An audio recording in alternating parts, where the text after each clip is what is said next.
This is how American farmers cultivate and harvest soybeans.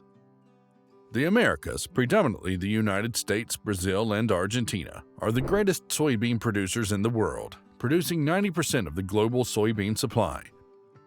In the U.S., over 80 million tons of soybean are produced every year, and the industry is worth over $15 billion. It's an incredibly important crop for the economy, and is one of the most profitable cash crops in the world. Soybean is an edible legume that resembles a pea. It provides valuable protein for millions of people across the globe and is a reliable feed for livestock. It is often used as an excellent vegetarian protein source due to its texture and versatility. Tofu and soya milk are examples of this. The oil can be used to make products like margarine and vegan cheeses, as well as an ingredient in paints, adhesives, fertilizers, and many other products. So how is soybean grown? Firstly, mature individual soybeans are selected for certain traits, such as growth rate, hardiness, color, and drought resistance. Typically, farmers grow a winter crop like corn or wheat in rotation with soybeans. When the soybeans are harvested in mid-October to November, the field can then be used for the next crop. In America, soybeans are planted between May and July. The beans can be planted in tilled or plowed soil with a tractor and a planter, or they can be drilled directly into the ground using a seed drill without tilling the land first. This latter method is more desirable. It is less time-consuming and is better for the soil and the environment. Plowed soil can lose its moisture content, structure, and organic content, but soybean can be drilled into the fields directly on top of stubble from the previous crop. Soybean is an excellent crop for the soil. Like all legumes, it is a nitrogen-fixing plant. This means that it has a symbiotic relationship with bacteria in its roots. These bacteria take nitrogen from the atmosphere and convert it into soluble nitrogen that the plant can use in exchange for carbohydrates. Soybean therefore requires less nitrogenous fertilizers to grow, and the nitrogen-rich soil is beneficial for the rotation crop. Soybean plants begin to sprout 4 to 7 days after being sown. As young, fresh plants, they are vulnerable to pests. Farmers sometimes spray them to prevent damage from insects such as aphids, whitefly, and different caterpillar species. Whilst these pests are a threat to soybean yields along with pathogens and viruses, the biggest problem soybean farmers have are weeds. These plants compete with the soybean crop for light, nutrients, and water. Weeds can also harbor pests and contaminate the harvest, lowering its value. They can be responsible for up to 80% loss of soybean production, so knowing how to treat them effectively is crucial for soybean producers. It is very difficult to extract weeds from fields once they have established. It is easier and more cost-effective to stamp them out before they have a chance to grow. To do this, farmers can use herbicides. There is a plethora of herbicides for farmers to choose from. Overuse has led to some of the more traditional herbicides becoming ineffective against certain weeds because they have grown resistant to them. Newer ones are being developed all the time, and some combat the weeds before they have emerged from the soil. If soybean plants have survived to maturity, then in the summer months the plant flowers. It is from these flowers that the soybean pods grow. During fall, the leaves turn brown and drop off, exposing the pods. These can then be harvested. A combine harvester is used to cut the crop and separate the beans from the pods. The beans can then be taken to the processing plant. In 2022, the U.S. exported 57 million metric tons of soybean. This had an economical value of $34 billion. The largest market for the U.S.-grown beans is China, but Mexico, the EU, Egypt, and Japan are also within the top 5 places that import America's soybeans. Soybean production has received bad press. Its production has exploded in recent years, but it has been linked to deforestation in South America. Furthermore, more than 2/3 of soybean production is grown to feed livestock. This is primarily pig and poultry production. Some argue that growing crops to feed animals doesn't make sense. About 95 grams of soy is used to produce 100 grams of farmed salmon and 96 grams of soy for 100 grams of chicken breast. But an increase in demand for meat, dairy, and soybean oil has driven a rise in land use for soybean cultivation. This is a hot topic when it comes to concerns over global climate change. The impact of soybean production on the environment is less of a problem in the United States, however. This is because soybeans are usually grown on arable farmland, which has been around for centuries. The detriment to the environment comes when biodiverse land is cleared to make way for soybean production. In the United States, soybean is typically grown in the upper Midwest. This accounts for more than 80% of America's soybean cultivation. In 2022, the biggest producers of soybean in America were Illinois, Iowa, and Minnesota. Soybean cultivation is an important part of America's economy. But what does an individual farmer make from growing this crop? A bushel is about 60 pounds of harvested soybean. The current price for a bushel of soybean is about $15. This means that a farmer can expect to bring in a revenue of about $670 per acre of soybeans. Taking away the cost used to produce an acre of soybeans, farmers are predicted to make about $85 profit per acre of soybean in 2023. This is down on the previous 2 years. Although the price for soybean has reduced, it still appears to be a sound investment. It is currently one of the most profitable cash crops in the world. And with the growing trend in vegetarian and vegan foods, the use of soybean protein in human edible products is likely to continue to expand. The products created from soybean are wide and varied. There will always be a market for soybean protein and oil. Growing soybean, ideally in rotation with other crops, has massive benefits to farmers and their land. Soybean can enhance the soil for other crops. Not only do they aerate the soil with their roots and increase its nitrogen content, but they can reduce disease such as clubroot, which affects canola. Furthermore, fluctuating nitrogen fertilizer costs have little impact on soybean growers as they aren't required. In fact, they aren't the only things not required. Soybean agriculture requires relatively few inputs. Using insecticides, desiccants, and fungicides for soybean is minimal. Soybean plants can withstand the cold and wet. While snow and frost may damage some crops and excessive rainfall drown harvests, soybeans can still produce great yields. The crop does, however, suffer in the heat.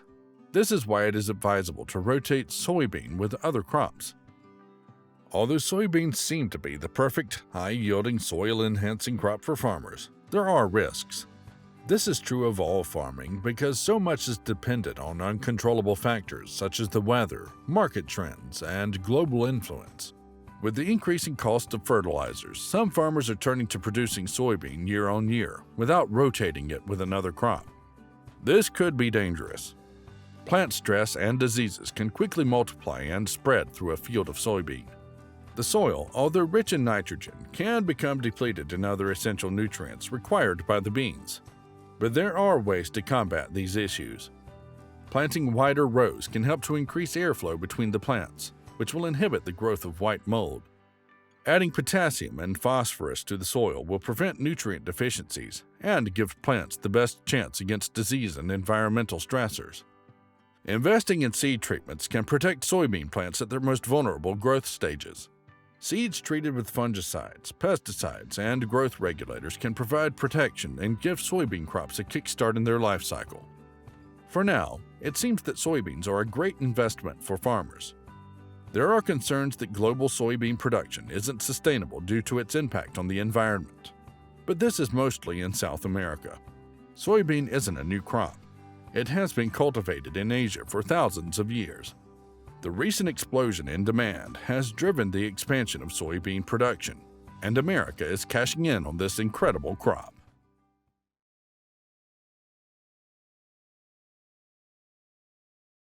How American farmers reap thousands of tons of fruits and vegetables.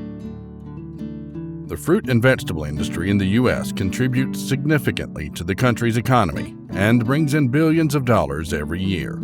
Farms all throughout the nation, from the sloping hills of California to the verdant fields of the Midwest, bustle with activity as farmers toil tirelessly to bring in their abundant crops all year round. But how do American farmers achieve such a bountiful harvest of fruit and vegetables all year long? The harvest season of fruits and vegetables in America can be a challenging time for farmers, but it is also an exciting one. It starts in the late spring or early summer and continues through the fall, depending on the crop and geography. During this time, Farmers work long hours to pick, sort, and package their crops. For many fruits and vegetables, the harvest window is relatively short, so it's important to work quickly and efficiently to get the product to market before it spoils. And that is done using a combination of cutting-edge technology, creative agricultural techniques, and a lot of hard work. California, famously known as the Salad Bowl of America, is the leading state in fruit and vegetable production, responsible for cultivating over half of the nation's fruits, nuts, and vegetables. The Central Valley region in California, in particular, is renowned for producing crops such as almonds, strawberries, grapes, and avocados.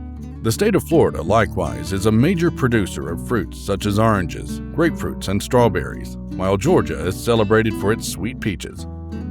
Furthermore, the states in the Midwest region, such as Illinois, Michigan, and Wisconsin, are recognized for cultivating an assortment of vegetables, including corn, tomatoes, and peppers. Farmers in these regions typically use a combination of manual and mechanical harvesting methods depending on the crop and the size of their operation. For small-scale farmers, manual harvesting is often the preferred method, as it allows for greater precision and control over the picking process. This method involves hand-picking fruits and vegetables, often with the help of family members or seasonal workers. This can be a labor-intensive process, but it allows farmers to ensure that each piece of produce is picked at the right time and handled with care to prevent damage. This is particularly important for crops like tomatoes, which must be picked at the peak of ripeness to ensure optimal flavor and texture. Manual harvesting also allows farmers to cull any damaged or diseased product before it is packed for transport, ensuring that only the best quality fruits and vegetables make it to market. For larger-scale operations, mechanical harvesting is often used to save time and reduce labor costs. This method involves using specialized equipment such as harvesters or pickers to harvest crops quickly.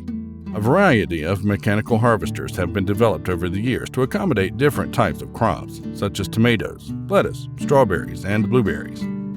These machines are designed to work in various field conditions, ranging from flat fields to hilly terrain. The type of mechanical harvester used depends on the crop being harvested.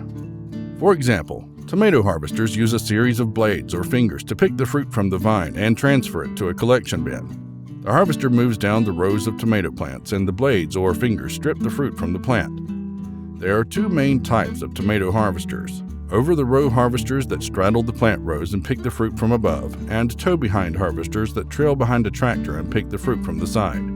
Strawberry harvesters use rotating belts or pads to gently remove the fruit from the plant and transfer it to a collection bin. The harvester moves down the rows of strawberry plants, and the rotating belts or pads brush the fruit off the plant.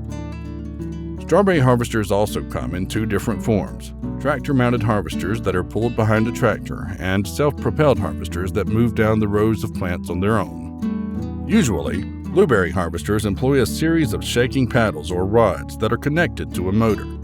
There are also vibrating harvesters, which shake the fruit free from the plant using a series of vibrating plates. Apple harvesters use a system of cups or suction tubes to pick the fruit from the tree. Yet again, the harvester moves down the rows of apple trees, and the cups or tubes grab the fruit and pull it off the tree. The fruit is then conveyed to a collection bin or onto a trailer. Mechanical harvesters can also operate in a range of weather conditions, which is a big benefit for farmers who have to harvest their crops promptly to prevent weather-related losses. Besides the benefits, there are also a few limitations of mechanical harvesters. For instance, installing this equipment comes at a hefty expense.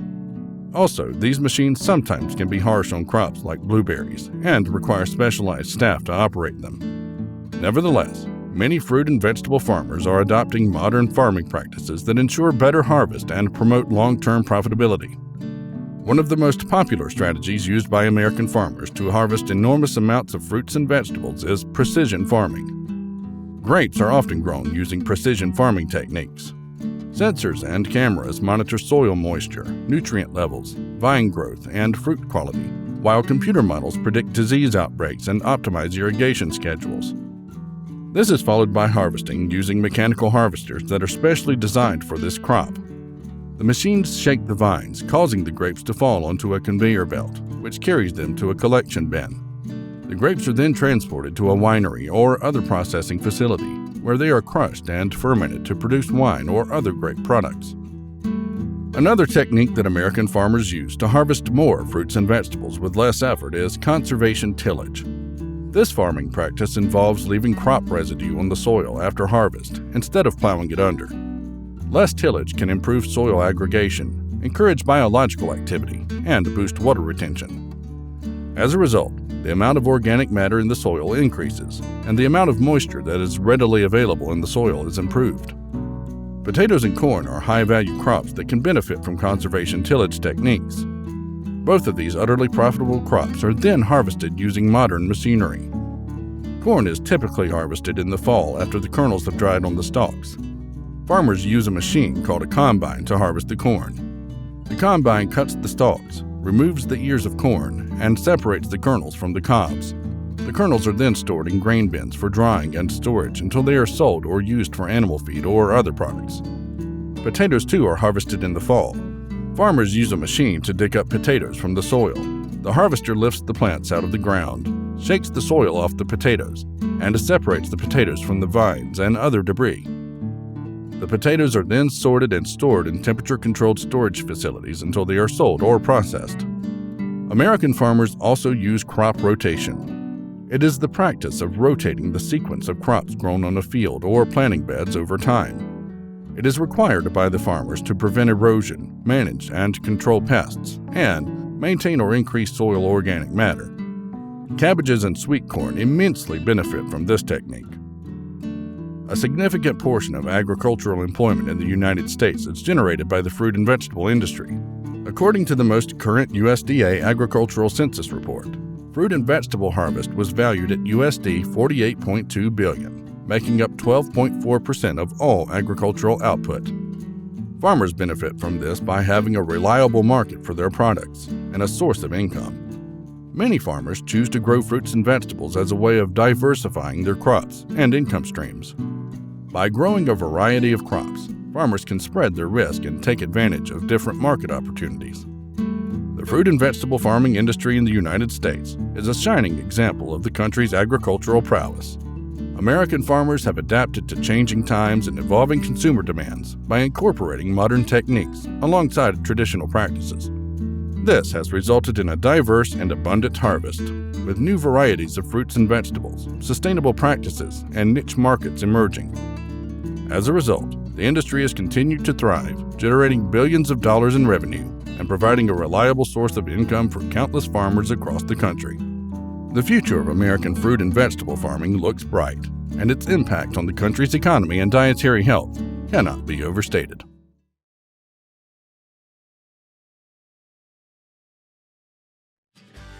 Cotton is one of the most important crops in America, with a long history dating back to colonial times.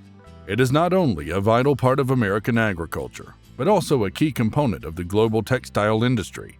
The 14.68 million bales of cotton produced by American farmers in 2022 contributed to the creation of clothing, bedding, and other essential textile products that are used around the world.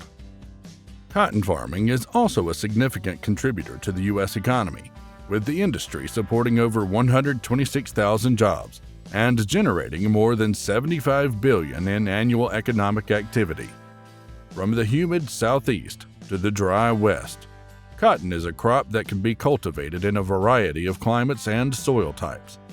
This flexibility allows American farmers to produce cotton in different regions, which helps to spread out production risks and ensure a stable supply of cotton for the textile industry. Today, American farmers produce millions of bales of cotton every year, making the United States one of the largest cotton producers in the world. But how do they do it? Let's take a closer look. It all begins with seedbed preparation. The farmers carefully prepare the soil using techniques that have been passed down for generations. Some plow deep into the soil with a plow, while others use less aggressive tilling methods to disturb the soil as little as possible. And then there are those who have embraced a new way of farming, no-till farming.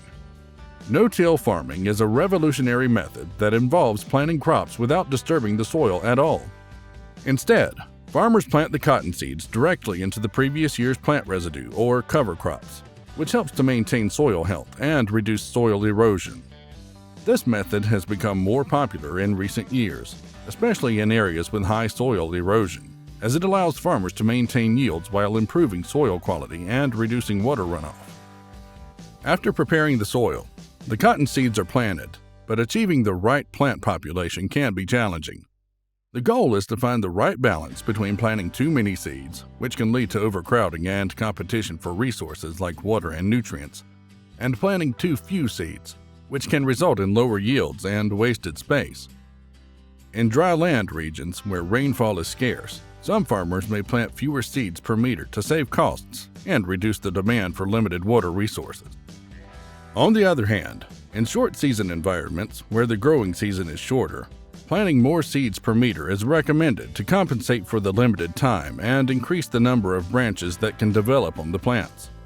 It's a delicate balancing act for farmers to find the optimal number of seeds to plant per meter, ensuring that they achieve a bountiful harvest. In the Texas High Plains, where cotton is grown in the largest quantity in the United States, the environment is a bit challenging. The region has higher elevations and less rainfall, which means farmers need to be creative in how they plant and grow their crops. One common technique is skip row planting, where some rows are left empty to provide more water to the plants in the remaining rows. To keep the plants healthy, farmers use herbicides and other treatments to protect them from diseases and insects. Once the plants start growing, farmers keep an eye on them to make sure they're growing properly. If the issues such as pests, diseases, and weeds persist, they may need to replant certain areas of the field. To make sure the crop is ready for harvest before the first freeze, farmers prefer using early maturing cotton varieties.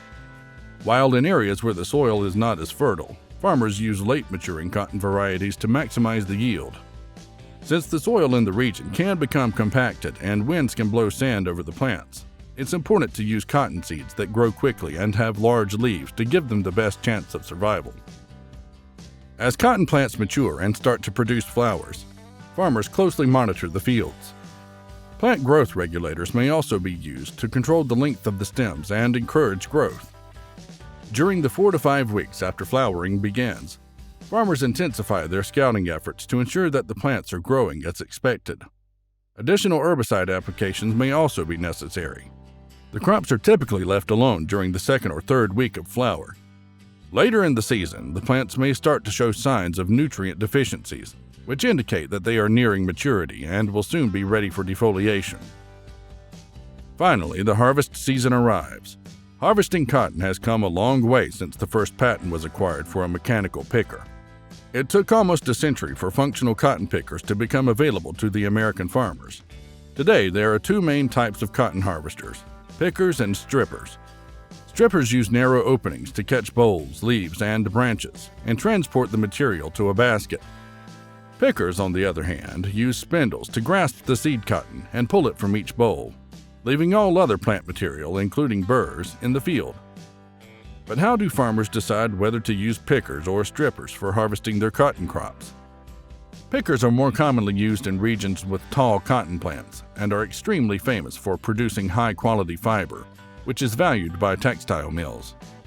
However, pickers require a more skilled operator and may be less effective in harvesting short-stature cotton or cotton that is damaged by high winds. Strippers, on the other hand, are better suited for harvesting short-stature cotton plants and storm-proof varieties. They can also be more efficient in areas where the yield potential is low. Nonetheless, strippers typically produce low-quality fiber due to the increased amount of plant material that is harvested along with the cotton. They also require additional processing to remove the debris from the harvested material. Overall, the choice between using a picker or a stripper depends on factors such as the type of cotton being grown, the region it's grown in, the yield potential, and the operator's skill level. After cotton is picked from the fields, it is transported to a place called a gin lot. Here, the cotton is carried in modules, which are basically large rectangular bales. These modules are more commonly used nowadays instead of basket trailers, allowing for continuous harvesting without stopping to dump seed cotton. At the gin, the cotton goes through a process where the lint is separated from the seeds and other debris. The separated lint is then compressed into bales, each weighing around 480 pounds. Samples from each bale are tested in a laboratory to determine the quality of the cotton fibers. Although the number of gins in the United States has decreased from 1,274 in 1996 to 556 in 2016, the amount of cotton processed has remained fairly steady. In 2016, 17.5 million bales of cotton were processed, and 16.7 million bales were processed in 2017. The world of cotton farming can be a roller coaster ride of highs and lows, and the past few years have been no exception. The United States Department of Agriculture reports that in 2021, U.S. cotton farmers produced an impressive 17.5 million bales of cotton, a stark contrast to the 14.7 million bales produced just a year later in 2022. What could be causing these dramatic dips in production? Fluctuations in demand and prices are major factors that impact the global market for cotton, which can ultimately impact the profits of U.S. cotton farmers. But that's not all. Synthetic fibers have become increasingly popular as an alternative to cotton, driving down demand and prices. Even changing consumer preferences towards other natural fibers or synthetic materials have also had an impact on the cotton industry. Extreme weather conditions such as droughts, floods, and hurricanes can also cause crop losses and damage to cotton farms, affecting production levels and profits. And finally, rising production costs have made it more challenging for farmers to turn a profit. Despite these challenges, the cotton industry is finding new ways to adapt and prosper in an ever-changing market. The cotton industry has come a long way since its humble beginnings, but it still faces many obstacles today. From the impact of climate change to the ever-changing market demands, cotton farmers must constantly adapt to stay profitable. However, despite these challenges, the cotton industry remains resilient and continues to thrive. As consumers, we have the power to make a difference by supporting sustainable and responsible practices in the cotton industry. By making informed choices and demanding transparency in the production process, we can help ensure that the cotton industry remains a vital part of our economy and our world for years to come.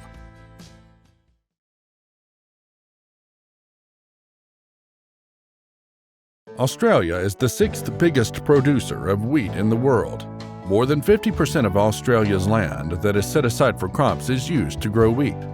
The country devotes 23.5 million hectares to wheat production, and in 2022, it produced 2.8 metric tons per hectare. This amounted to 34 million metric tons and generated $15 billion for the Australian economy. So how did Australia become one of the world's leading exporters of wheat? Wheat was first introduced to Australia with the first colonists in 1788. Although the first few years produced poor harvest in the harsh climate, once the people got to grips with the new environment in which they farmed, wheat became a popular crop.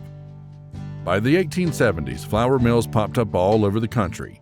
Experimentation with hardier, more resistant varieties led to wheat becoming Australia's most valuable agricultural product. It amounts to nearly 15% of Australia's agricultural production. Australia is known for its hot desert climate in its central and western regions.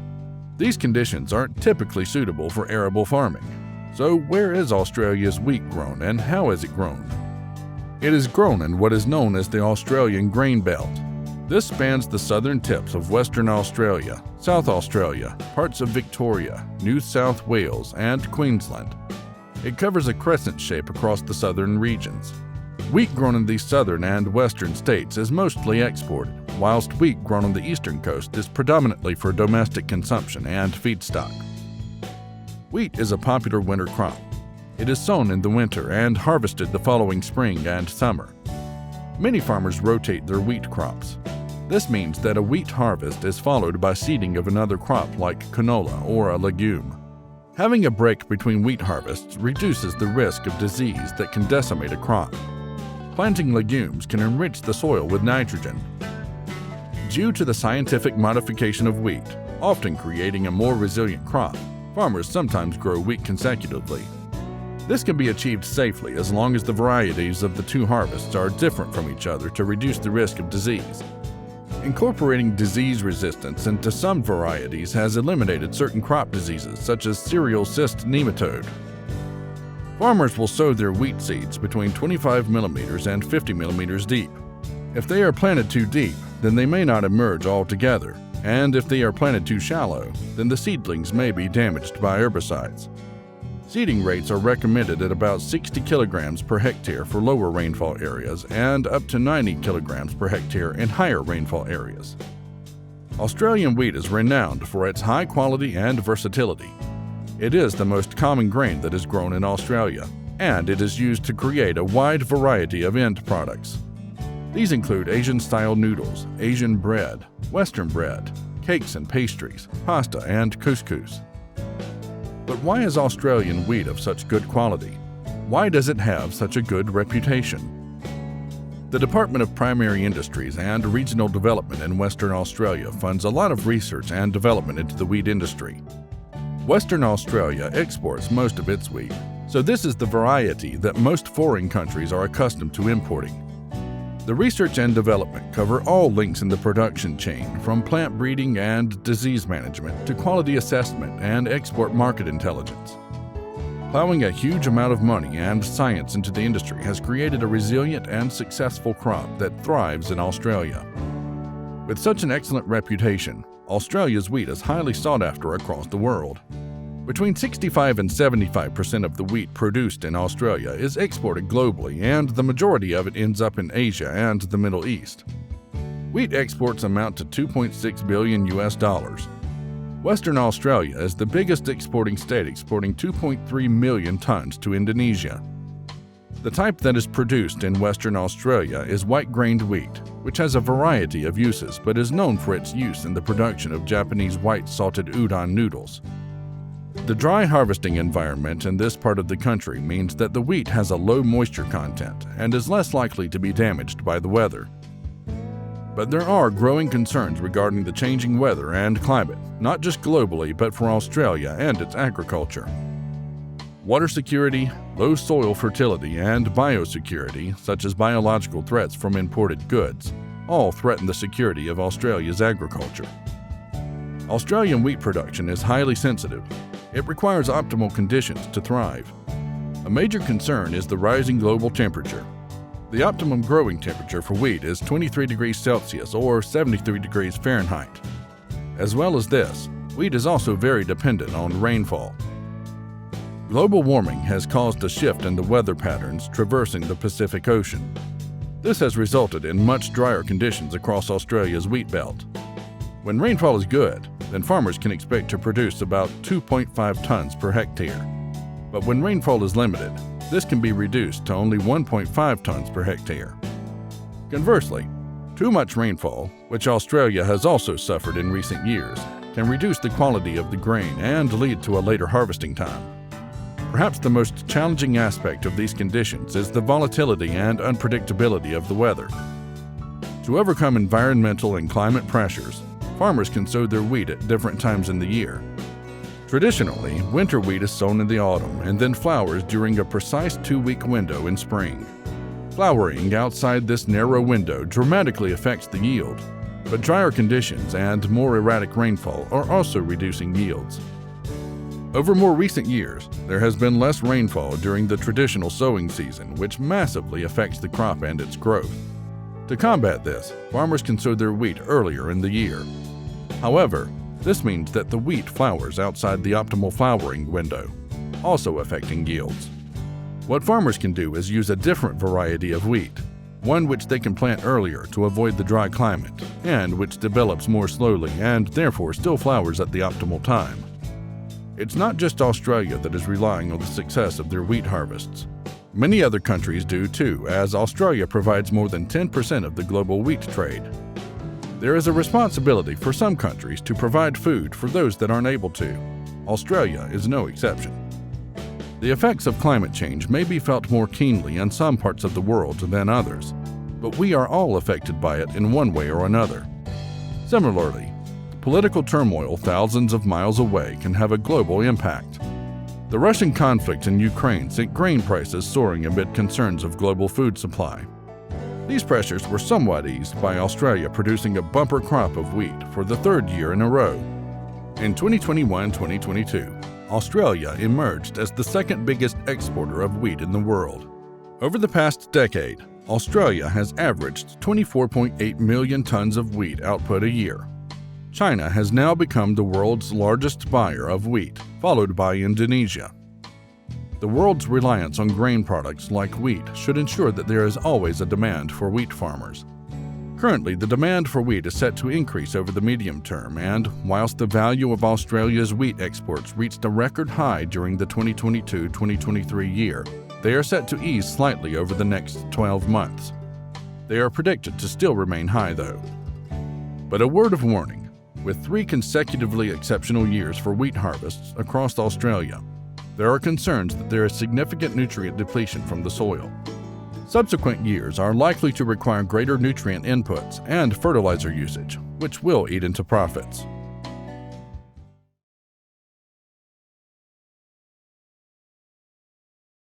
Missouri, located in the heart of the Midwest, is home to a thriving agricultural industry that has been a cornerstone of the state's economy for generations. With a land area of 43.2 million acres, over 27.5 million acres of farmland in Missouri is dedicated to growing a wide variety of crops and raising livestock. Over 93,000 farms dot the state's rolling hills and fertile valleys, with an average farm size of 298 acres. Soybeans, corn, and hay are the top crops grown in Missouri, making up a significant portion of the state's agricultural production.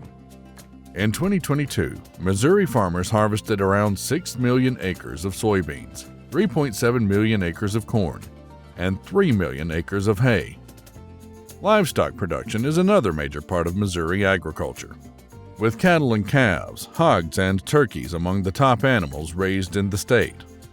Farmers in Missouri raised 19.7 million turkeys, 3.5 million pigs, and 2 million cattle and calves in 2022. Let us first take an in-depth look at the world of livestock farming in Missouri. According to the USDA stats, the total value of sales of livestock and livestock products in Missouri was around $5 billion in 2022. The top commodity was cattle and calves, which generated a total value of sales of $2.4 billion. The sale of hogs and pigs generated $1 billion in revenue, while sheep, lambs, poultry, and eggs generated $2.5 billion in revenue. Following this $1 billion revenue, the pork industry is a significant part of Missouri's agricultural sector and generates more than 22,000 jobs every year. According to the Missouri Pork Association, the state is home to over 3,600 pig farms, which collectively raise more than 3 million pigs annually. Many of these farms are family-owned and operated with a deep commitment to animal welfare and sustainable farming practices. The pigs are kept in indoor facilities called hog barns, which are designed to provide optimal living conditions for the animals. The pigs are housed in groups within the barns, which allows them to socialize and interact with one another. The barns are designed to provide ample space for the pigs to move around freely, exercise, and maintain good health. The pigs are provided with clean and dry bedding, which is changed regularly to ensure optimal hygiene conditions. One of the key benefits of hog barns is that they help to reduce the risk of disease transmission among the pigs. In addition, hog barns allow pig farmers to closely monitor the animals and provide them with personalized care. These barns are, thus, able to produce high-quality pork products that meet the highest standards of nutritional value and taste. Missouri's pork industry is a model of vertical integration, with many of the state's pig farms operating as part of larger pork production companies that oversee every aspect of the production process, from breeding and raising the pigs to processing and distributing the final pork products. This approach allows for greater efficiency, cost savings, and quality control. It's just one example of the rich diversity found within Missouri's farming communities. Missouri is also a major player in the cattle industry, producing some of the highest quality beef products in the country. With over 2 million head of cattle, Missouri is one of the leading states in cattle production. Missouri farmers use a variety of farming methods to raise cattle, but the most common method is pasture-based grazing. This means that cattle are allowed to roam freely on open pastures, grazing on grass and other vegetation. During the winters when grazing is not possible, Missouri farmers feed their cattle with hay. This hay is usually made from grasses that were harvested during the summer months when they were in abundance.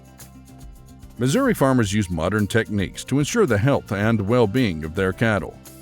Farmers also use technology to monitor the weight and health of their cattle, which helps them make informed decisions about feeding and breeding. One example of technology used by Missouri cattle farmers is the use of ear tags. These tags contain information about the individual cattle, including their age, breed, and medical history. This information is then entered into a database, which allows farmers to track the health and well-being of their cattle over time. After the cattle reach maturity, they are transported to a processing plant where they undergo a series of procedures to prepare them for sale. The processing plant employs skilled workers who are trained to humanely handle the animals and process the meat. The meat is then packaged and stored in refrigerated trucks to maintain freshness during transportation to retailers and wholesalers, who in turn distribute it to grocery stores, restaurants, and other food service providers. But these cattle ranches couldn't exist without a crop widely grown in Missouri: hay. Missouri farmers earned approximately $329 million in revenue from hay production in 2022. Whether it's alfalfa, clover, or timothy, hay is an essential source of nutrition for Missouri's livestock. So let's take a closer look at how hay farmers in Missouri are cultivating and harvesting this critical crop. Hay is typically grown in the spring season. After the hay has matured and is ready for harvest, farmers will typically use specialized equipment to cut and dry the hay. One common method is to use a mower conditioner, which cuts the hay and crimps the stems to help speed up the drying process. Once the hay is cut, it needs to be dried to a moisture level of around 15 to 20%. This is usually accomplished by letting the hay dry in the field for several days, depending on the weather condition.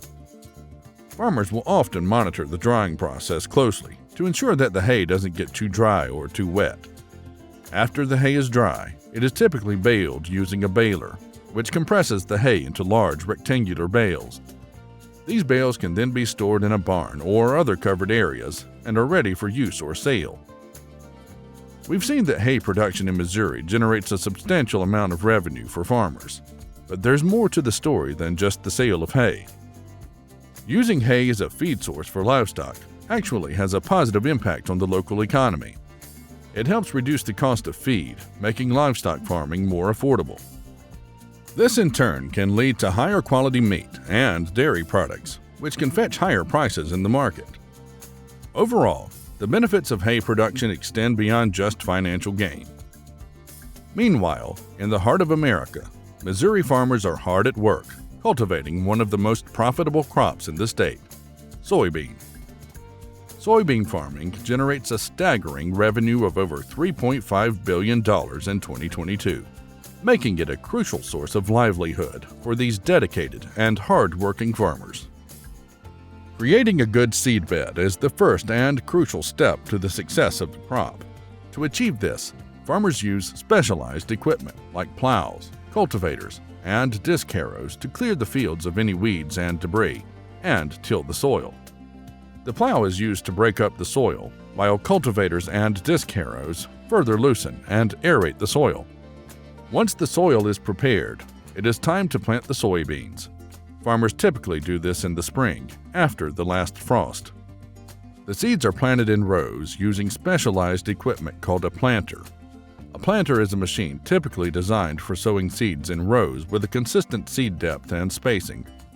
To ensure the correct spacing between plants, some planters use a vacuum system that sucks the seeds into a chamber before placing them into the furrow.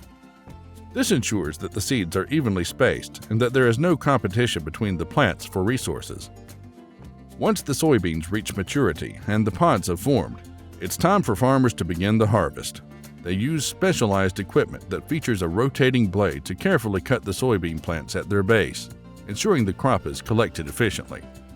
After the harvest, the soybeans are thoroughly cleaned and sorted, ensuring that only the highest quality beans are processed into various products, including animal feed, cooking oil, and soy milk. The harvesting process is a crucial step in the soybean farming cycle, and attention to detail is essential to maximize crop yield and quality. Missouri's central location and transportation infrastructure make it an ideal location for the movement of agricultural products across the country. Missouri's agricultural exports contribute significantly to the overall exports of the United States, helping to boost the country's trade balance and support domestic economic growth. Through their production of key agricultural commodities and their role in the food supply chain, Missouri farmers and ranchers thus play an important role in ensuring the country's food security and economic prosperity.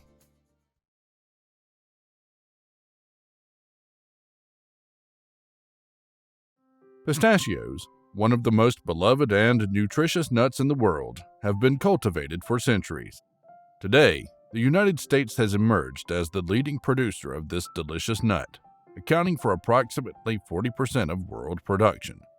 The production of pistachios is a lucrative business that generates significant revenue for farmers and processors alike. The total value of the U.S. pistachio crop in 2022 reached an impressive $1.9 billion. The commercial production of pistachios is mainly centered in California's San Joaquin and Sacramento Valley regions, where growers produce nearly 300,000 tons of this crunchy delight annually, accounting for more than 98% of the domestic crop. Although Arizona and New Mexico also produce pistachios, their production does not match the scale of California's. In 2022, California pistachio growers achieved a record-breaking harvest, producing 1.03 billion pounds of nuts, with a farm gate value of over $1.8 billion. It's clear that pistachios are not only a delicious snack, but also a vital contributor to the U.S. agricultural industry. Pistachio consumption is big in the U.S., but what does the process of cultivation and harvesting these pistachios look like? For pistachios to thrive and produce a bountiful harvest, they require specific soil conditions. Deep, uniform loam soils consisting of clay, sand, humus, or other organic material provide an ideal environment for pistachio trees. This type of soil has good permeability, allowing moisture to penetrate while retaining adequate moisture levels. Before planting a new orchard, growers prepare the soil by cultivating it to loosen clods and grade the orchard. To establish a deep root system for the newly planted trees, specialized equipment is used to break up any hardpan below the soil surface using a chisel attachment.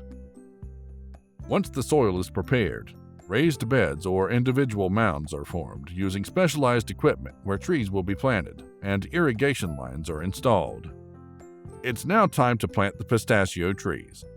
In commercial pistachio production, the trees start as grafted transplants. The grafts are carefully selected and started on a rootstock system that is best suited for the specific orchard site. Growers select rootstocks based on the root system's hardiness and resistance to pest infestations. Once the pistachio trees are planted and established, they require ongoing care and attention to ensure optimal growth and yield. One interesting fact about pistachio trees is that they are alternate bearing, which means that the tree alternates between high production years and low production years. This unique characteristic poses a significant challenge for growers to manage the orchard and maximize yield. In addition, both male and female pistachio trees are required for pollination and nut production, with one male tree typically planted for every 8 to 24 female trees. Young pistachio trees take 5 to 6 years to start producing nuts, and growers must provide the tree with appropriate care and nutrients to help them reach their full potential. Pistachio cultivation is a long-term investment for growers, and when cared for properly, a pistachio orchard can last for 70 to 100 years. The tree's longevity provides an opportunity for growers to develop a sustainable and profitable business. Most pistachio trees will reach their maximum production levels around 20 years of age and will continue to produce at a high rate for many seasons to come. The pistachio growing season is a crucial time for growers, and it begins in late March when buds formed the previous summer begin to swell. Blossoms open in April, and unlike other fruit and nut trees that require honeybee pollination, pistachio trees can be successfully wind-pollinated. During May, the shells inside the hull begin to expand, and by June, when they have reached full size, they begin to harden and completely fill with the nut by July. As the nut enlarges, it causes the shell to split naturally, signaling that the nuts are ready for harvest. Water is a critical component of pistachio tree growth, particularly for young trees.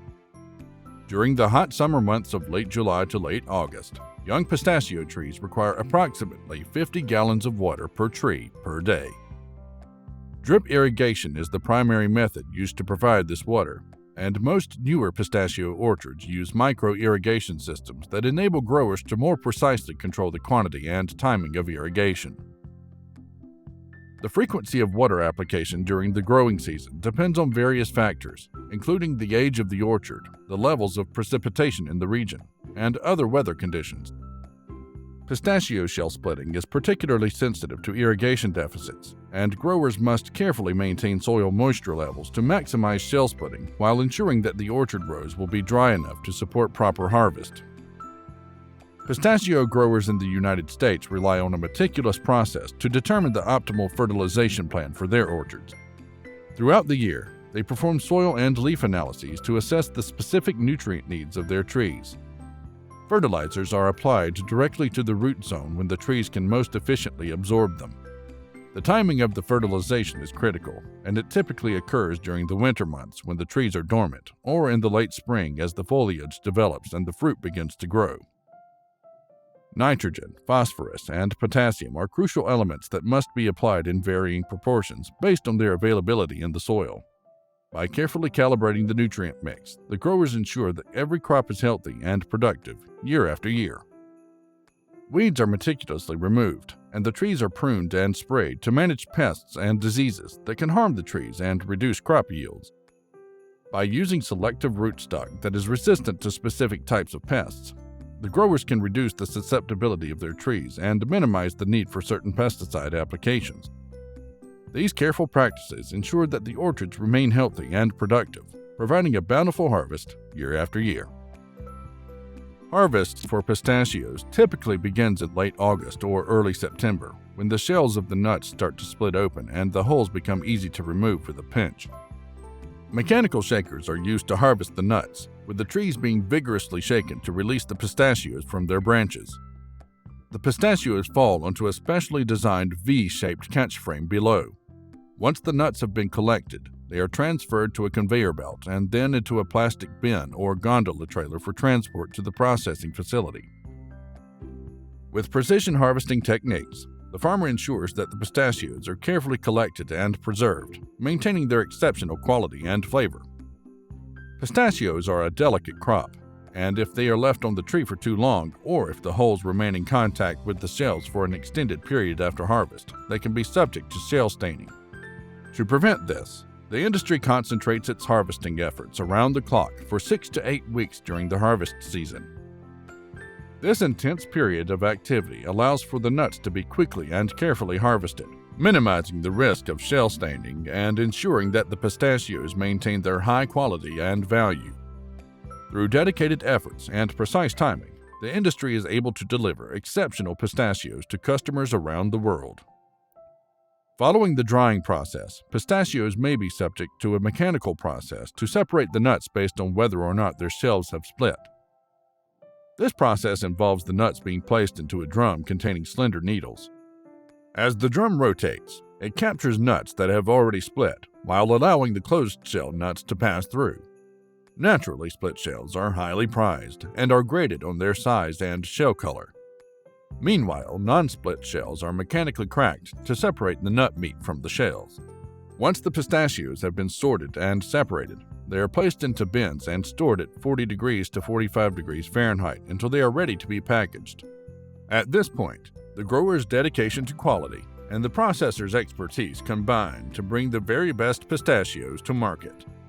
While hulling can be done in the field, many growers choose to transport their harvested pistachios to a contract processor to have the hulls removed and the nuts properly stored. This process ensures that the nuts are quickly and efficiently prepared for sale, maintaining their quality and freshness. By working with experienced processors, the growers are able to focus on their core competencies and deliver top-quality pistachios that meet the exacting standards of the consumer. It's all part of the commitment to providing the very best products from the orchard to the table.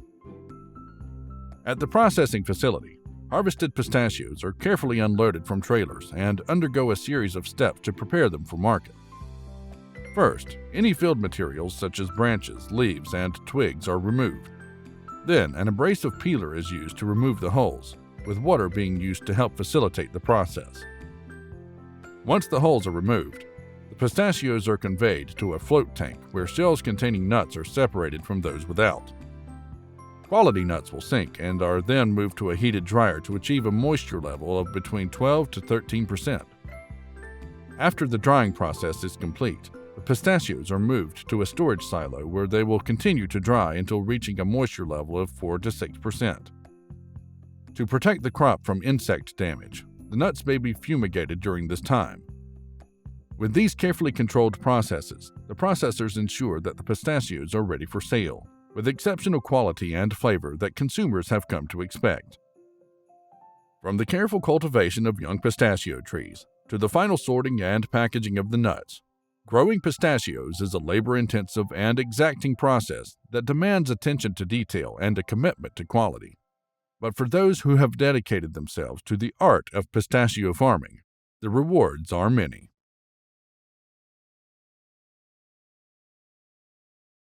California encompasses 105 million acres of the western United States.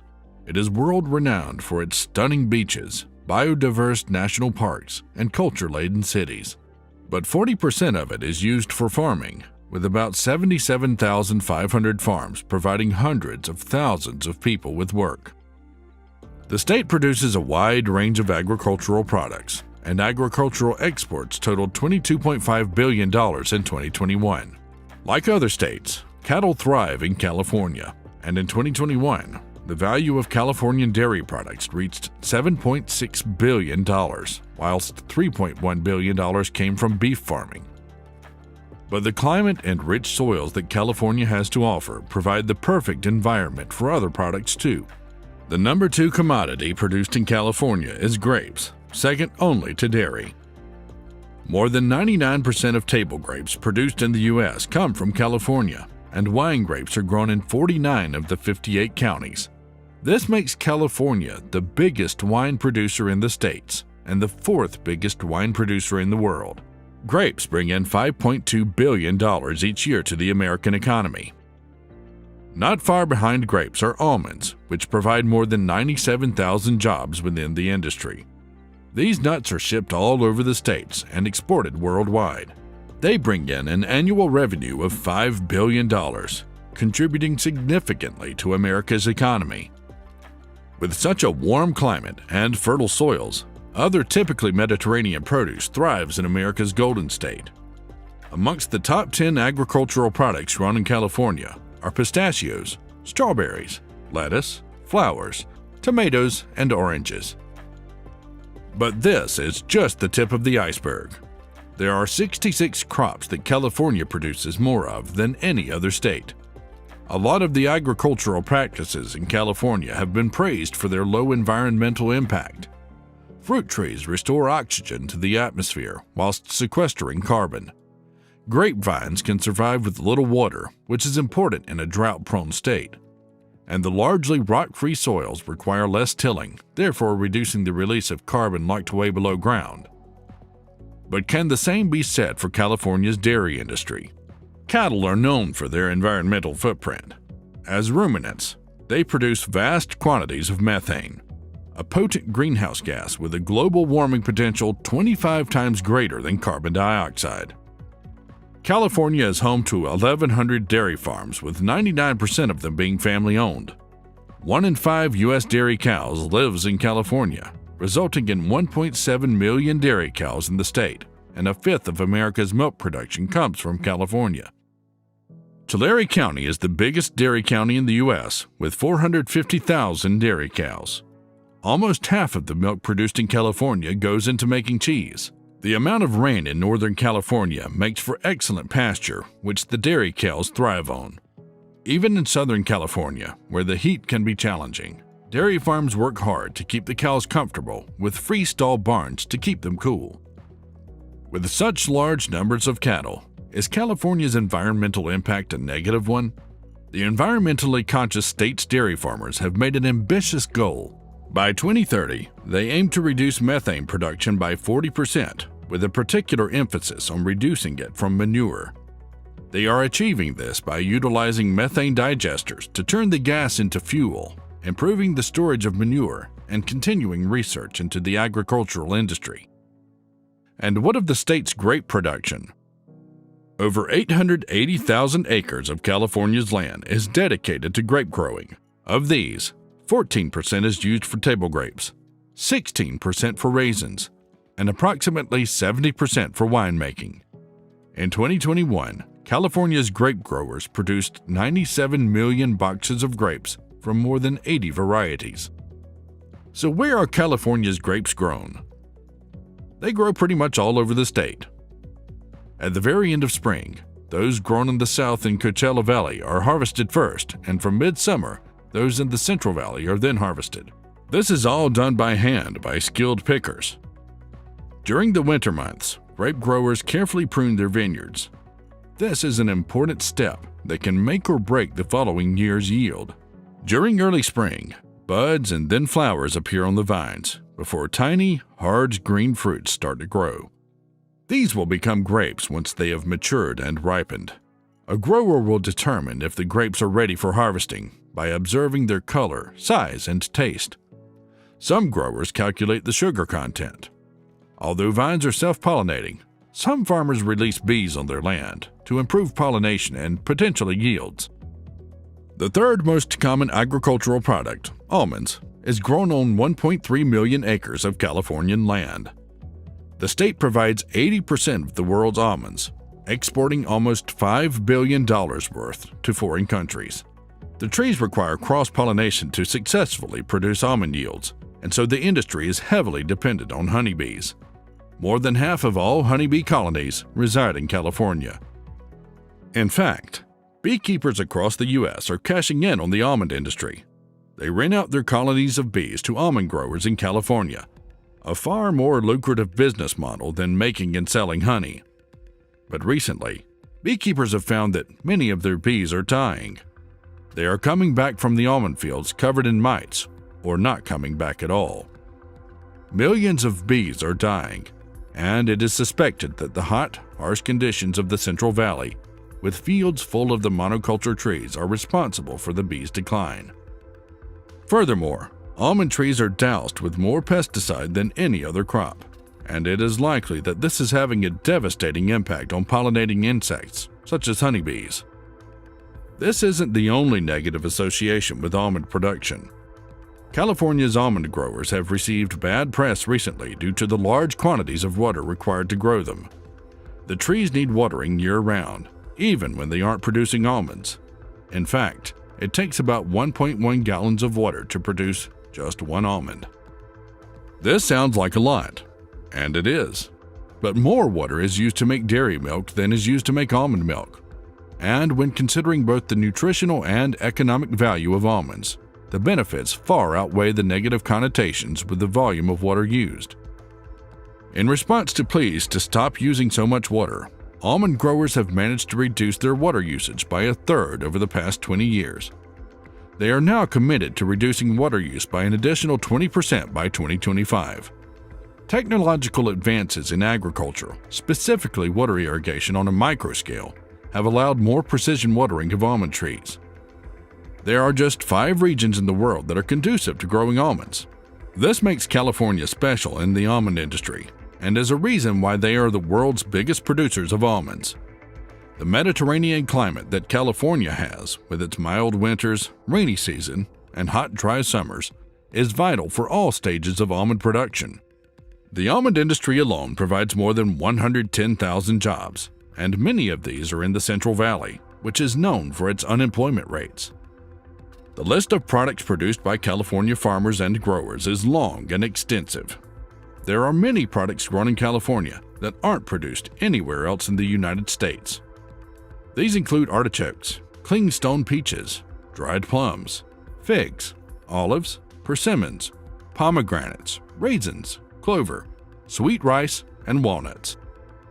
In conclusion, rich sediment deposited by surrounding mountains over millennia have given California a rich and deep topsoil, which is ideal for agriculture. On top of that, the state has a Mediterranean climate with warm, dry summers and a short period of heavy precipitation during the winter. These conditions have made California an agricultural powerhouse, capable of producing more than 400 different agricultural products. It is the most agriculturally productive state in the whole of the U.S. To harness its natural advantages, California has built extensive irrigation systems across its farmland, has well-developed transportation routes, and access to a number of ports for exportation. California exports its agricultural products to more than 150 countries worldwide. Its biggest customers are the EU, Canada, and Japan.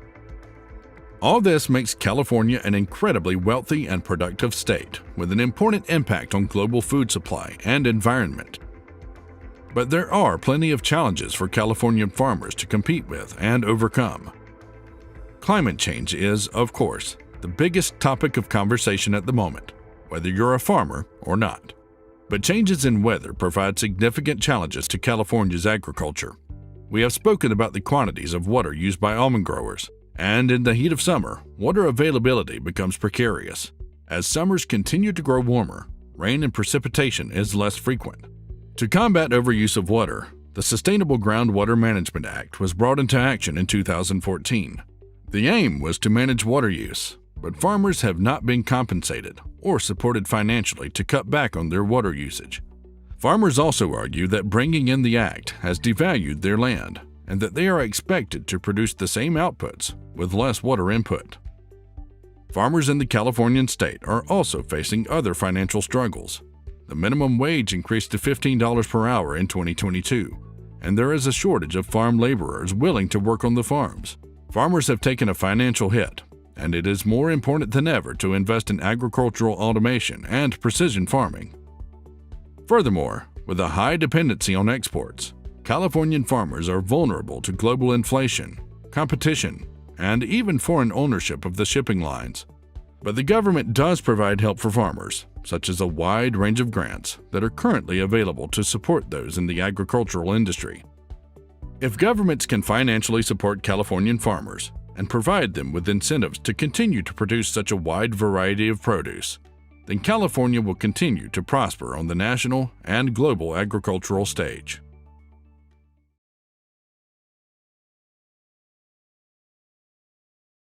Texas is a state that is big on farming. With over 248,000 farms, it has 72,000 more farms than Nebraska, Kansas, and Oklahoma combined.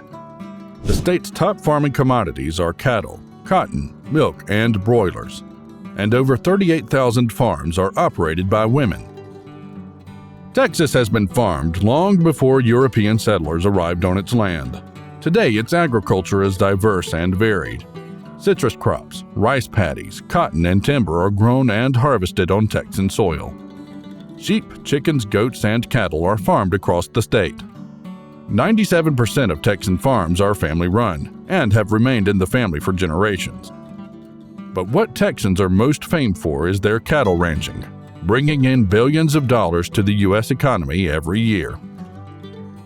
Cattle farming in Texas is big business. But when did it all start? Texas ranching goes back centuries. Christopher Columbus brought with him cattle which became the famed Texan Longhorn, and Mexicans herded their cattle northwards into what is now Texas. By 1680, El Paso had several thousand cattle. Whilst the cattle numbers fluctuated with the Texas Revolution and the Mexican-American War, by the 1850s, Texas ranching had taken off. The Shawnee Trail was a route used by cattle herdsmen or ranchers to walk their cattle from Texas over 700 miles northwards to market in several states. There was the beginning of ranching. As land use changed and industrialization developed, ranchers and farmers have had to adapt.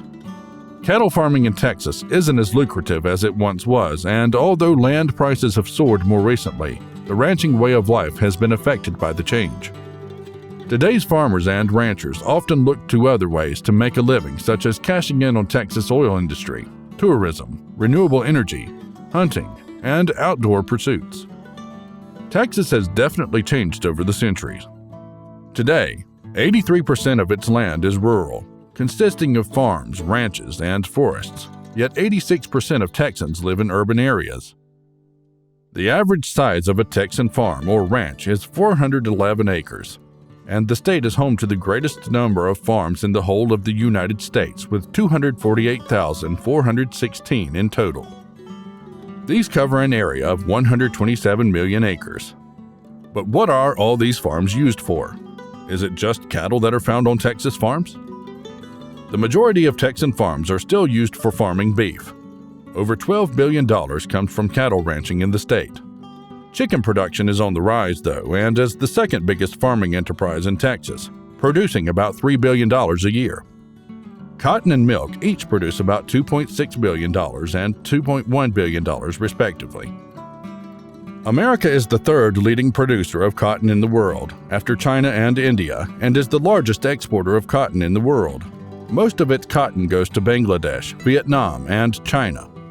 In 2021, more than $3.2 billion worth of cotton was produced in Texas, but a year later the industry was struck by a devastating drought which affected over 70% of the land in the Texas Panhandle. Entire cotton harvests failed. In a typical year, the Panhandle produces a third of America's cotton, and about 8 million acres of land are dedicated to cotton farming. Beef production in the U.S. is well known around the world, and exports amount to $5.4 billion. Countries such as Japan, Canada, Hong Kong, Mexico, and South Korea are some of the world's biggest importers of America's beef. Texas has the right climate and land area, as well as a deeply embedded tradition to provide most of America's beef. So with such a big lead on the other agricultural industries, how is beef farming managed in Texas these days? Most cattle are born, raised, finished, and slaughtered in Texas. As youngsters, they are let out to graze before being placed onto feedlots. It is these feedlots that have received bad press due to their detriment to the environment and surrounding human population, as well as concerns over animal welfare. Smaller, family-run ranches operate in Texas's increasingly fragmented rural countryside. The Texan countryside and all it has to offer is attracting more people. The price for an acre of land is just over $2,000. This has increased significantly over the years and was recorded as $500 per acre back in 1997. With the changing rural environment attracting novice farmers and smallholders, the Small Acreage Big Opportunity Program is an initiative to try and improve wildlife conservation across the fragmented countryside, alongside the growth of new smallholdings. In intensive beef farming, which has become popular practice in Texas, yearling cattle arrive from all over the state to the feedlot. They arrive by truckload, typically 70 at a time. Feedlots can have an average of 60,000 cattle at a time. Both heifers and steers are vaccinated on arrival, dewormed, and injected with a growth-promoting hormone implant under the skin. Concerns over this hormone implant is one of the reasons why U.S. beef is not allowed to be imported into Europe. Once the cattle are processed, they are moved to their pens. This is where they spend the rest of their time on the feedlot until their slaughter. A horseback rider will check the livestock daily for any signs of lameness or illness. Cattle will be moved to the veterinary paddock if they are ill to be treated before being returned to the herd. The cattle are fed roughage for the first week on the feedlots, and then grains for the rest of their time. Predominantly sweet bran is fed to the cattle, which consume about 20 pounds or 10 kilograms of dry matter a day, and achieve a daily live weight gain of 3 to 5 pounds or 1.3 to 2.3 kilograms. The grain that the cattle are fed has been grown on the surrounding fields. This means that local farmers are heavily dependent on feedlots to make a living, and the grain does not travel far to reach its destination. Likewise, the manure that is produced on the feedlot is used by the local farmers on the surrounding farmland. Over the next 28 days on the feedlot, the energy of the feed ration is increased. There are concerns about some of the additional supplements added to the feed. As well as vitamins and minerals, antimicrobials are added to the feed mix. monensin and tylosin, which are antibiotics used to promote growth, are added to the feed and are both banned by European countries over their contribution to antibiotic resistance. This mass production is how beef farming has developed over the years, from its humble beginnings on the open Texan ranches and the romantic idea of long cattle drives across the country, to the unattractive dirt and concrete scars that feedlots leave on the landscape today. These feedlots receive a lot of bad press due to their environmental impact. Intensively farming cattle creates huge amounts of methane, releases large, concentrated amounts of nitrogen, and has the potential to damage the surrounding environment. But cattle producers heed by strict measures and guidelines. All runoff from the feedlot is collected in a central lagoon, which is then used as fertilizer for the surrounding farmland. Buffer zones are put in place to prevent contamination of other water sources. Complaints about dust and airborne diseases have led to regular scraping of soiled pens, keeping loose soil damp to avoid it becoming airborne, and keeping pens and walkways as clean as possible. Although grass-fed beef is thought of as more environmentally friendly and providing a higher standard of animal welfare, feedlots aren't as bad as some people think. Methane is produced by ruminants, including cattle. This greenhouse gas has a global warming potential 20 times greater than carbon dioxide. But with the efficiency of feedlot cattle, they reach slaughter weight quicker than grass-fed cattle, thus producing less methane over their lifetimes. Texan farmers are resilient people. They have to be. The environment and climate can be unforgiving, and the rapidly changing consumer demands is something each and every farmer has to adapt to and accommodate. The days of long cattle drives are now over due to modernization and developments in transportation. Although small ranches are still family-run, a lot are diversifying due to an inability to make a living from herding beef. More and more people want a piece of the country life, a place where they can relax and get away from the stresses of everyday life in the towns and cities. Ranch land is being sold for this purpose, and the future of Texas cattle ranches looks different from what it was 100 years ago. But one thing is for sure, Texans and indeed Americans will never give up their love of beef. For this reason, it seems beef production, in one form or another, is safe for now.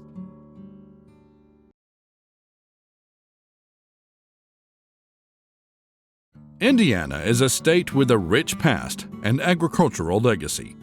With over 60,000 farms sprawling across nearly 15 million acres of land, Indiana stands tall among the top 10 agricultural states in the country, producing an abundance of corn, soybeans, and wheat.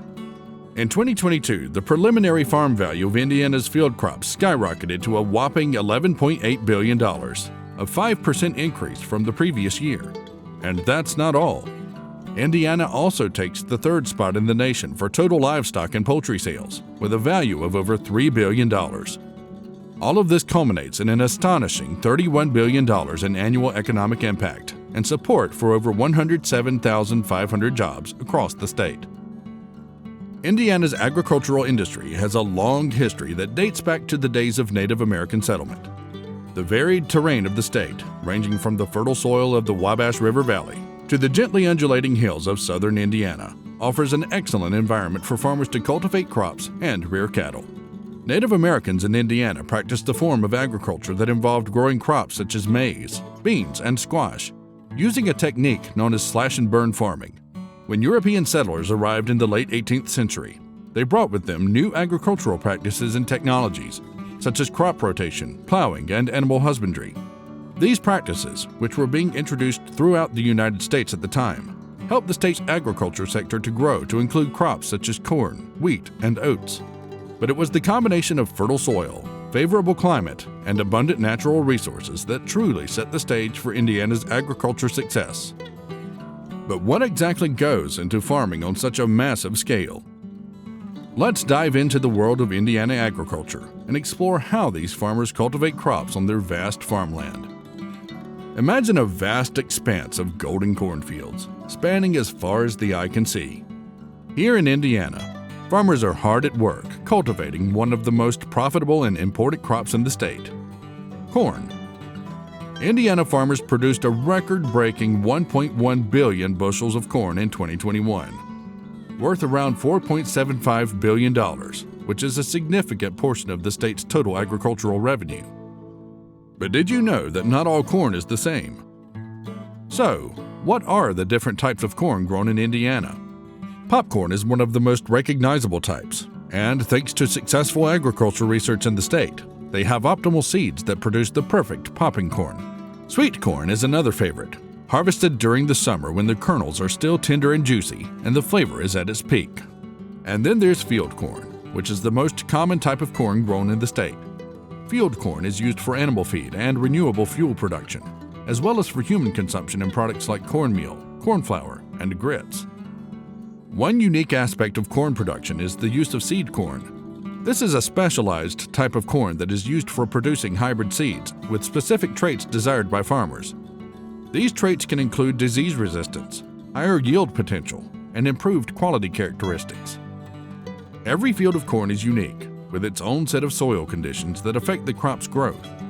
This year, Indiana farmers were blessed with an exceptional growing season thanks to a wet spring, plenty of rain throughout the summer, and warm days with cool nights. Just the kind of weather that corn thrives in. As a result, many corn stalks have 2 fully developed ears, a rare occurrence that is a testament to the favorable growing conditions. To maximize yields, Indiana farmers use precision planting equipment like GPS-guided tractors and planters, carefully selecting the best hybrid corn seeds for their soil and climate conditions. They also employ advanced irrigation techniques and closely monitor their fields for pests and diseases. To maintain soil health, farmers rotate their crops and apply fertilizers and nutrients as needed. Once the corn is mature and the kernels have formed, it's time for the harvest. Farmers use specialized machinery called combines to efficiently harvest the corn. The ears are cut and stripped from the stalks by rotating blades and reels, and then threshed to separate the kernels from the cob. The corn is then transported to storage facilities or processing plants, where it is dried and sorted to ensure that only the highest quality kernels are used. While corn is a crucial crop in Indiana, soybeans are another major player in the state's agricultural industry, covering nearly 5 million acres of land in the state. In 2021, Indiana farmers produced a record-breaking 341 million bushels of soybeans, valued at over $3.7 billion. From cooking oil to animal feed and beyond, soybeans are used in countless products that we use every day. And just like with corn, Indiana farmers use precision planting techniques and advanced equipment to ensure that their soybean crops reach their full potential.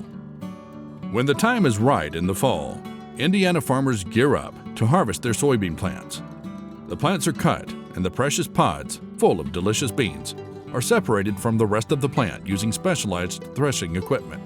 The harvested beans are then transported to storage facilities, where they undergo a drying process to reduce moisture levels, ensuring that they can be stored safely for months to come. The soybeans are then carefully sorted and cleaned to remove any debris and impurities. Once the beans are cleaned, they can be processed into various products, depending on the intended use. As we've learned, Indiana offers an excellent environment for farming. But to harvest over 15 million acres of farmland, Indiana farmers rely on more than just favorable conditions. Crop diversity plays a crucial role in their operations. This diversity is essential for several reasons. First, it helps to ensure that farmers have a stable income, even if one crop fails due to weather or other factors. Second is the fact that Indiana farmers are not just cultivating crops. They are also stewarding the land, and crop diversity helps them to achieve that goal. There are various methods that Indiana farmers use to implement crop diversity. One of the most common practices is crop rotation, which involves planting different crops in a specific sequence over several years. This helps to reduce soil erosion, prevent nutrient depletion, and control pests and diseases. Another method is intercropping, where farmers grow 2 or more crops simultaneously in the same field. This allows for better use of resources, such as water and sunlight, and can also help in pest management. Additionally, Indiana farmers often incorporate cover crops into their operations. Cover crops are planted to protect and improve soil health during periods when the land would otherwise be fallow. They also help to control weeds, reduce soil erosion, and increase nutrient retention. Although Indiana is famous for its corn and soybean production, it has also established itself as a powerhouse in the livestock industry.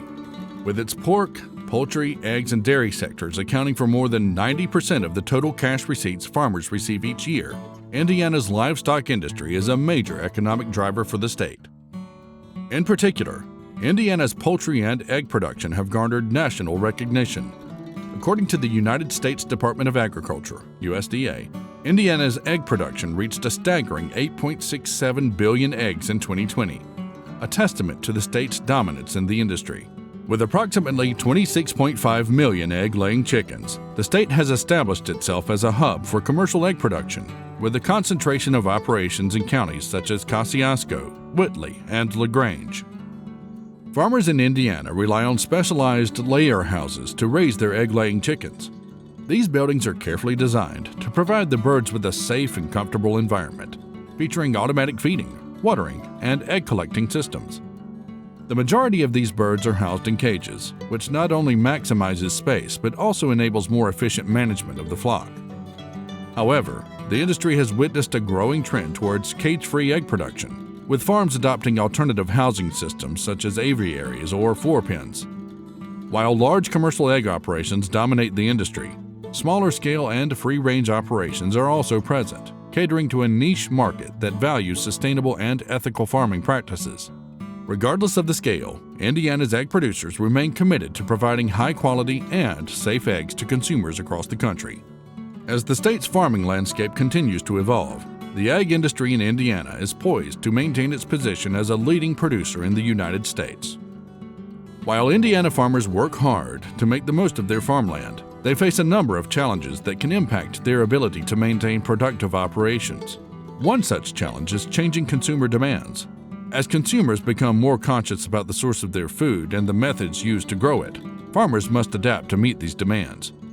This can mean investing in new technologies or production methods, or shifting their focus to specialty crops that are in higher demand. In addition, farmers must navigate complex regulations and certifications required to sell their products directly to consumers or through specialty markets. Despite these challenges, Indiana farmers remain committed to their work and to their communities. By staying informed about the latest trends and technologies, and by working closely with organizations like the ISDA and Purdue Extension, farmers in Indiana are finding innovative ways to overcome the obstacles they face and build sustainable, successful operations that benefit both their families and the wider community.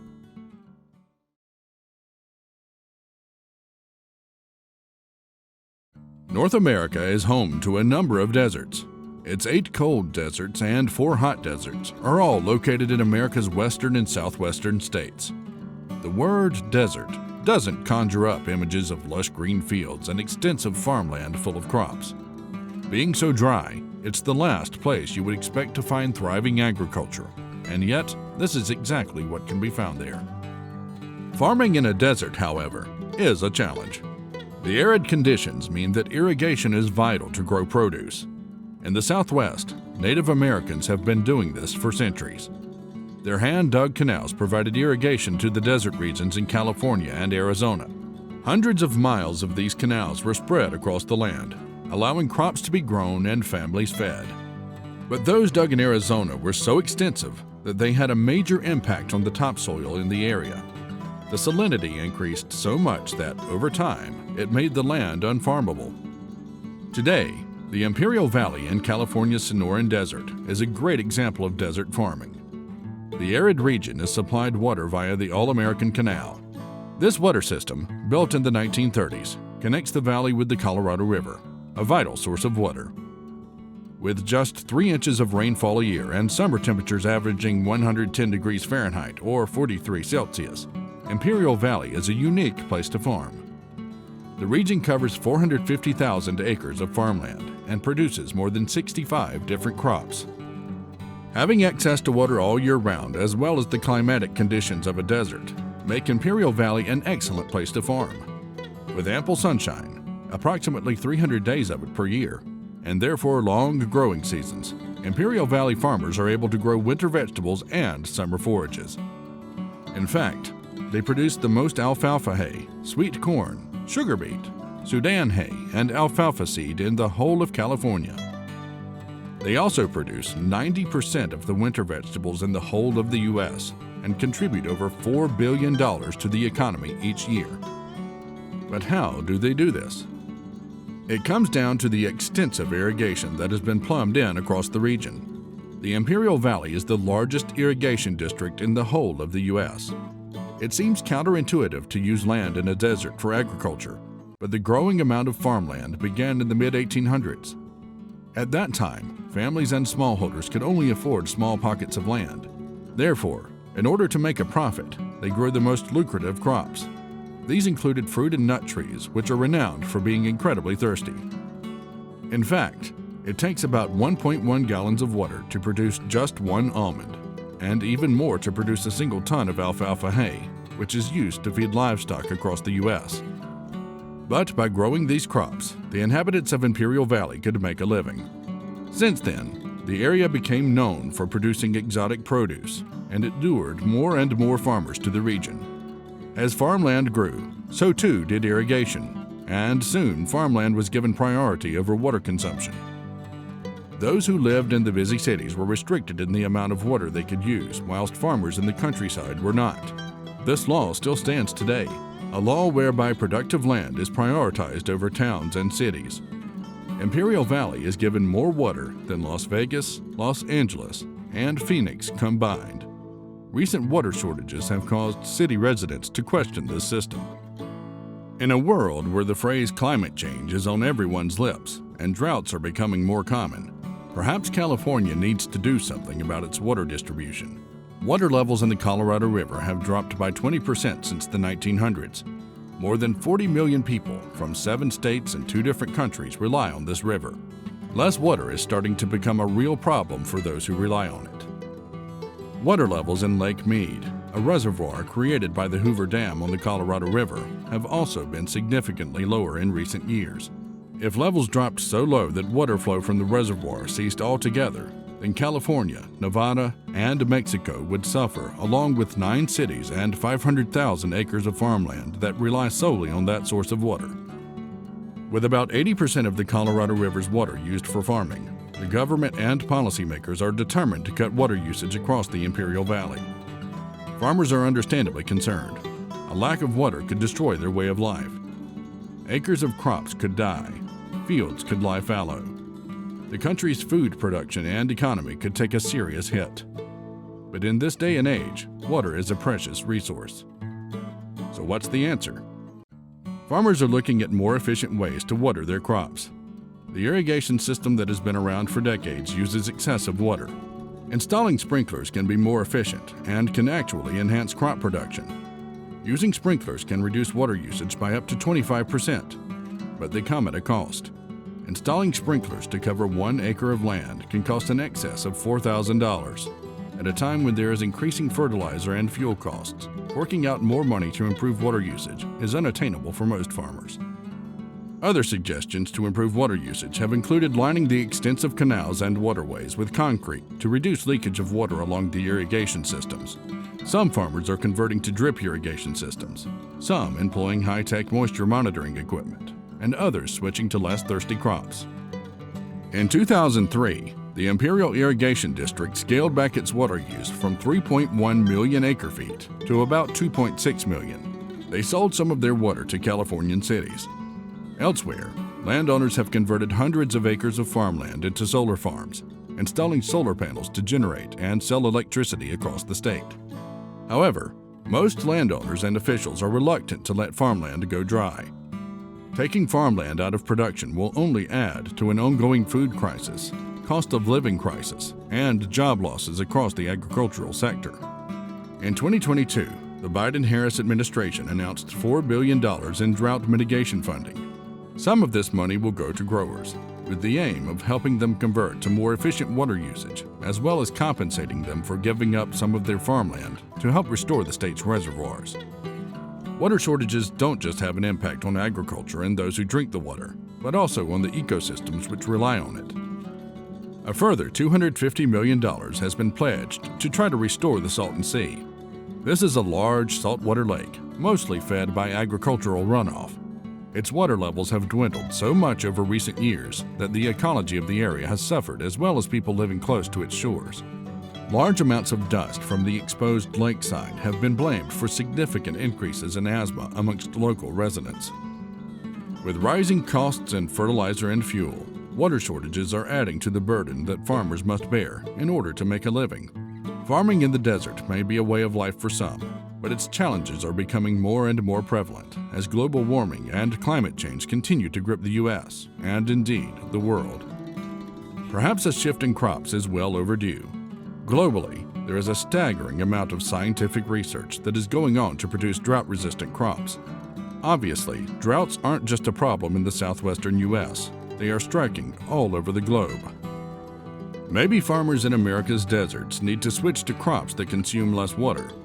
In fact, one research project that is taking place in Arizona is looking at growing guayuli. This native shrub thrives in desert conditions and requires far less water than fruits, nuts, and alfalfa hay. Its roots can grow 20 feet underground, allowing the crop to survive prolonged periods without rainfall. It produces latex and, if successfully grown in Arizona, will be used in the manufacture of products such as airplane tires and surgical gloves. It would be the country's sole domestic source of natural, high-grade rubber. Currently, most rubber is imported from Southeast Asia. So although people have tried and subsequently failed to grow guayuli in the United States, if it proves a success, then it could be a very lucrative crop.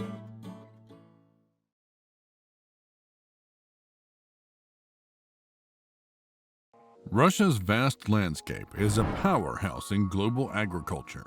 Among its prized agricultural outputs, wheat stands tall as a cornerstone of this agrarian giant's might.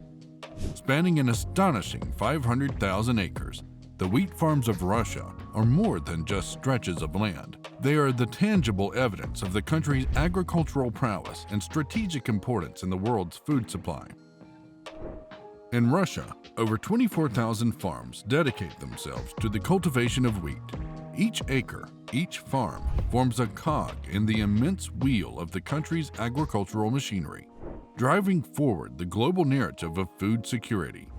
As the world's largest country, Russia's wheat fields are not confined to a single region, but spread across vast and varied terrains, from the sun-drenched fields of the south to the more temperate central regions.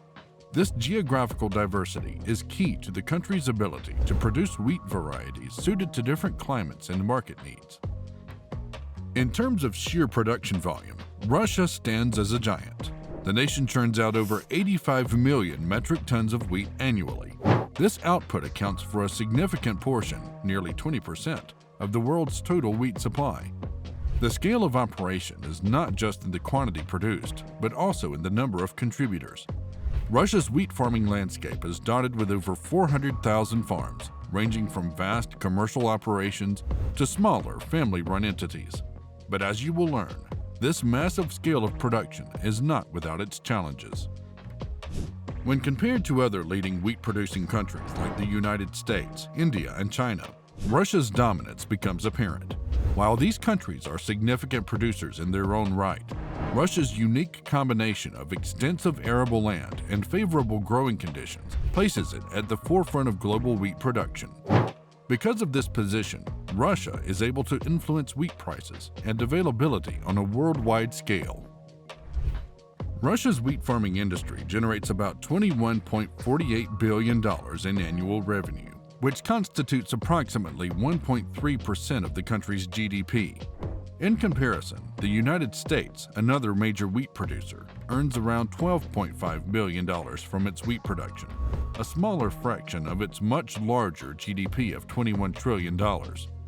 Similarly, China, with over 130 million tons of annual wheat production, generates around $32.5 billion, which is also a minor percentage of its $14 trillion GDP. These figures illustrate that while wheat farming is crucial and lucrative in the US and China, it contributes modestly to their overall economies when compared to Russia. Dating back to the 10th century, early Russian agriculture largely depended on the slash and burn method, a practice that was sustainable on a small scale, but limited in its productivity. The cultivation of wheat began in the Middle Ages with the farming of the Russian steppes. As Russia expanded territorially in the 16th and 17th centuries, so did its agricultural reach. During the serfdom era, especially under Peter the Great, there was a notable increase in agricultural output. The most significant shift in farming methods occurred after the emancipation of the serfs in 1861, leading to more modern farming techniques. The 20th century brought about the most transformative changes. The Soviet era, especially under Stalin's rule, was marked by the collectivization of farms. This period was a turning point, as it introduced large-scale mechanized farming, albeit with significant social and political costs. Post-Soviet Russia continued to modernize its agricultural sector, increasingly incorporating advanced technologies like GPS and digital farming tools, vastly increasing efficiency and output in wheat production. Russian wheat agriculture is a vast and complex industry, characterized by modern agricultural techniques. It covers extensive areas across the steppes and plains, combining traditional practices with technological innovation for precision and efficiency. At the heart of this efficiency is the precise science of seeding. Farmers in Russia typically plant wheat at a rate of about 130 to 175 pounds per acre. This carefully calculated density ensures optimal growth conditions, allowing each wheat stalk ample space to flourish while maximizing the yield from every inch of soil. Yields tell the story of this efficiency. On average, Russian wheat farms achieve yields of around 1.5 to 2 tons per acre, though these figures can vary based on factors like soil quality and weather conditions. The role of machinery in this process is pivotal. Tractors, plows, seed drills, and combines are the stalwarts of this agricultural ballet. The tractors and plows prepare the land, turning the soil to create the perfect bed for seeds.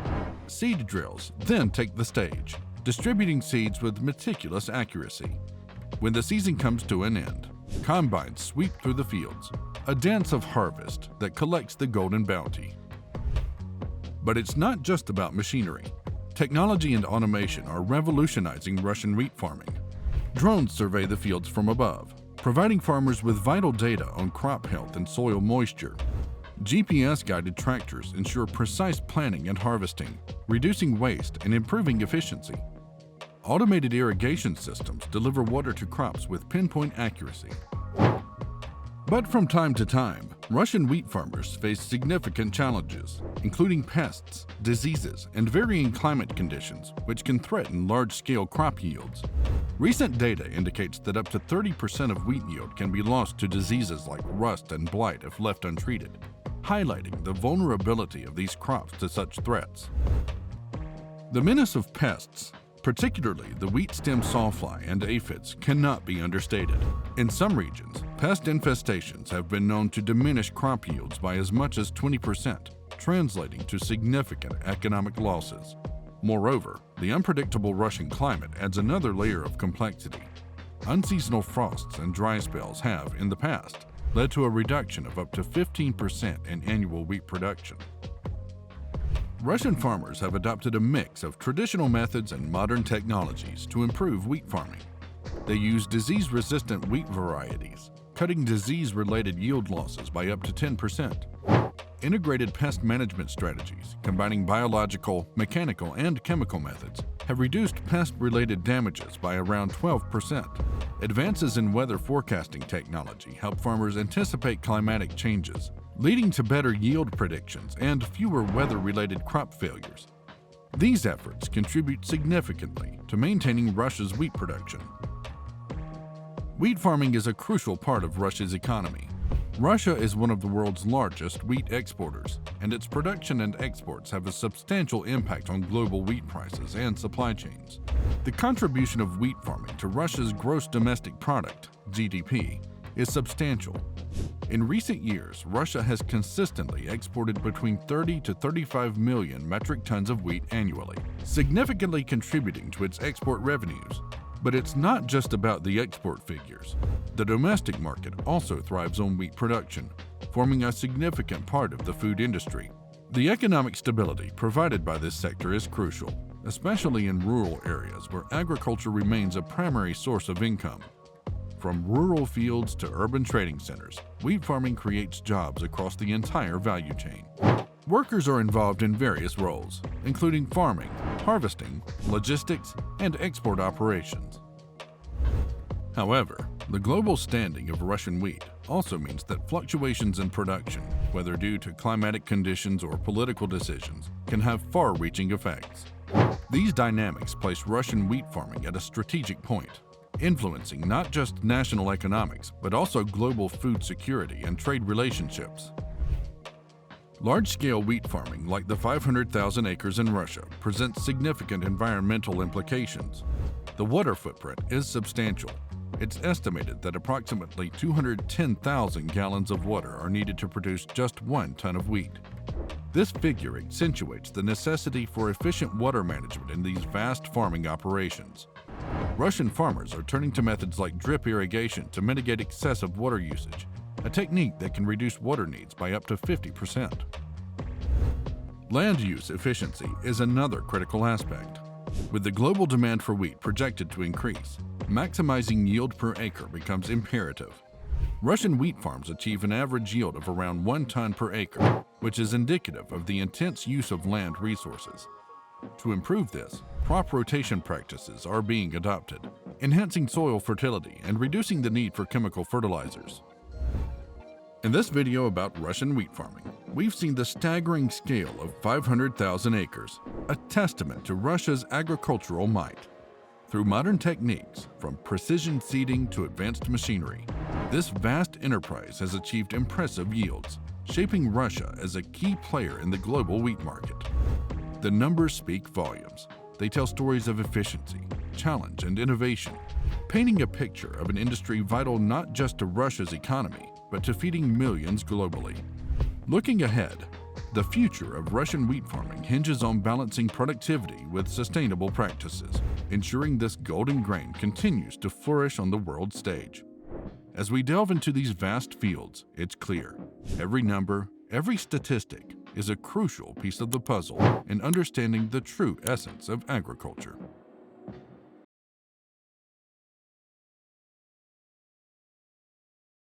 In the heart of Europe lies a nation often regarded as the tulip capital of the world, the Netherlands. Did you know that Dutch farmers grow a staggering 200 million tulips each year? This is the story of Dutch tulip farming, and it all begins with the earth itself. Over 200,000 hectares of Dutch land, meticulously dedicated to tulip cultivation. The tale of tulips in the Netherlands dates back to the 17th century, when these flowers arrived on Dutch shores from the Ottoman Empire. They quickly captured the Dutch imagination, and what followed became known as tulip mania. During this period, tulip bulbs were traded at extreme prices, reaching exorbitant levels that equated to the value of houses and entire estates. This speculative frenzy eventually led to the world's first recorded economic bubble. Today, the Netherlands continues to embrace its role as the foremost tulip producer globally.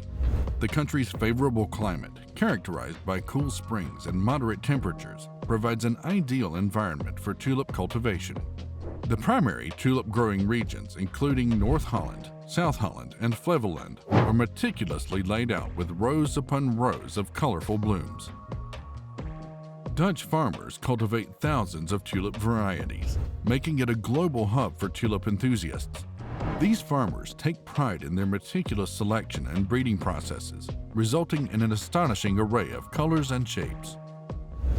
What's truly remarkable is how Dutch farmers meet the global demand for specific tulip colors.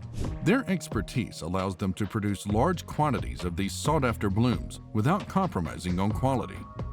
Whether it's the pure white tulips symbolic of purity or the vibrant oranges that evoke a sense of warmth, Dutch farms consistently deliver. These tulips aren't just a visual feast, they also hold cultural significance worldwide. From weddings to international celebrations, the Dutch tulip serves as a symbol of beauty and elegance. Dutch farmers take this responsibility seriously, ensuring that their fields are a testament to nature's artistry. As you walk through these fields, you'll witness the culmination of generations of hard work and a commitment to preserving the legacy of tulips. It's a testament to the Dutch passion for horticulture, and it's no wonder that millions from around the globe make the journey to experience this breathtaking diversity each year. Dutch tulips find their way into homes and gardens around the world. Each year, millions of tulips are exported to countries far and wide. The Netherlands has solidified its position as the leading tulip exporter globally. A staggering 80% of the world's tulip exports originate here. The numbers are truly impressive. In a single year, Dutch farmers export approximately 2 billion tulip bulbs. That's enough to fill gardens, parks, and floral shops in more than 100 countries. As a result, the industry generates over 1.5 billion euros in revenue annually. It employs thousands of workers who are involved in the cultivation, packaging, and distribution of tulip bulbs. Dutch tulip greenhouses are extremely committed to year-round production. While tulips are traditionally associated with spring, the climate control systems allow for the cultivation of tulips at any time of the year, meeting global demand for the flowers regardless of the season. As the autumn chill sets in, millions of bulbs find their way into this fertile soil. It's a massive endeavor, with each bulb meticulously placed, quietly awaiting their moment in the sun. Winter takes hold, and beneath the frost, the bulbs lie in patient slumber. Dutch farmers and horticulturists keep a watchful eye, tending to their vast fields, knowing that their meticulous planning will soon bear fruit. With the arrival of spring, the landscape transforms into a breathtaking sea of color. It's a sight to behold, as tens of millions of tulips burst into bloom, their vibrant hues painting the fields. Row upon row, field upon field, an ocean of tulips stretching as far as the eye can see. In an age of automation, Dutch tulip farming remains an art that thrives on human expertise. In the sprawling tulip fields of the Netherlands, it's the hands of hundreds of thousands of skilled workers that nurture each delicate bloom. Tulip farming is a labor-intensive endeavor, one that relies on the dedication and expertise of a workforce deeply connected to the land. From the crisp days of autumn, when the first tulip bulbs are carefully planted, to the balmy breath of spring, as the fields burst into a kaleidoscope of hues, these workers are the lifeblood of Dutch tulip farming. Their role is not just about planting and picking, it's about a profound understanding of tulips. These workers know that each variety has its quirks, its preferred conditions, and its distinct needs. They are the ones who ensure that the tulips receive the precise care required to thrive. It's their hands that delicately thin the rows, allowing each tulip room to breathe and grow. When the tulips finally unfurl their petals, it's a testament to the labor and knowledge of these workers. They meticulously inspect each flower, culling the imperfect ones, ensuring that only the finest specimens make their way to market. It's this human touch that guarantees the impeccable quality for which Dutch tulips are renowned worldwide. Year after year, the cycle repeats. The bulbs planted in the millions each autumn, the earth's embrace through winter, and the springtime explosion of color. It's a dance with nature, a harmonious partnership, and a story of numbers that reveal the scale of Dutch tulip farming. For Dutch tulip farmers, the road to cultivating 200 million tulips annually is not without its hurdles. One of the primary challenges they face is the unpredictable Dutch weather. The Netherlands experiences a maritime climate characterized by ever-changing conditions. Harsh winters and sudden temperature fluctuations can wreak havoc on tulip fields. To counter this, farmers employ advanced climate control systems within their vast greenhouses. Pests pose yet another challenge. Aphids, nematodes, and bulb mites are persistent adversaries of tulip bulbs. To combat these pests, Dutch farmers have turned to sustainable and environmentally friendly methods. Beneficial insects like ladybugs are deployed to keep aphid populations in check, reducing the need for chemical pesticides. Additionally, precise irrigation and fertilization systems have been developed to ensure tulips receive optimal nutrition while minimizing resource wastage. Investments in research and development play a pivotal role in the Dutch tulip industry's resilience. Dutch universities collaborate with farming communities to conduct ongoing research into disease-resistant tulip varieties and sustainable farming practices. These innovations not only protect tulip crops, but also ensure the longevity of the industry. In the Netherlands, tulips aren't just a horticultural marvel. They're an integral part of the culture, celebrated through vibrant festivals and drawing millions of tourists annually.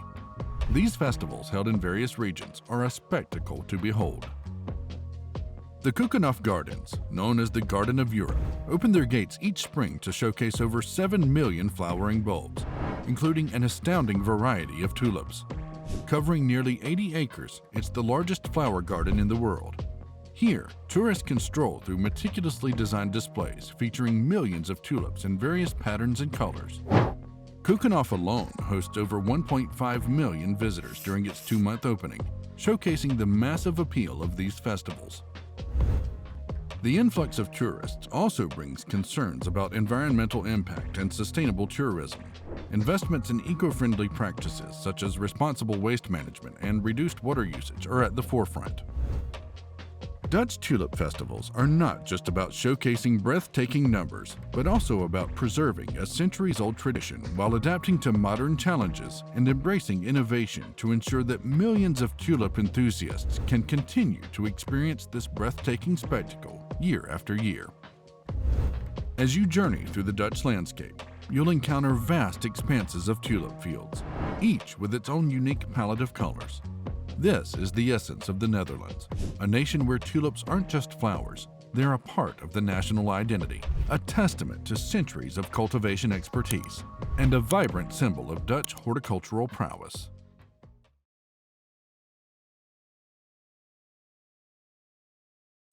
Welcome to the apple capital of the world, the heartland of apple production in the United States, where an astounding 2 billion apples are harvested each year.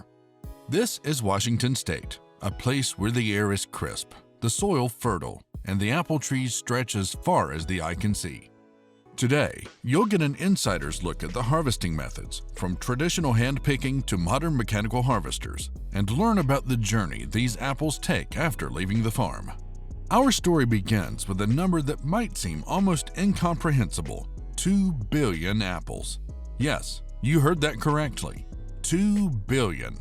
Over 175,000 acres of land are dedicated to apple orchards, with more than 2,500 farms contributing to this vast expanse. These farms collectively produce an astounding figure of approximately 130 million boxes of apples each year, translating to nearly 2 billion individual apples.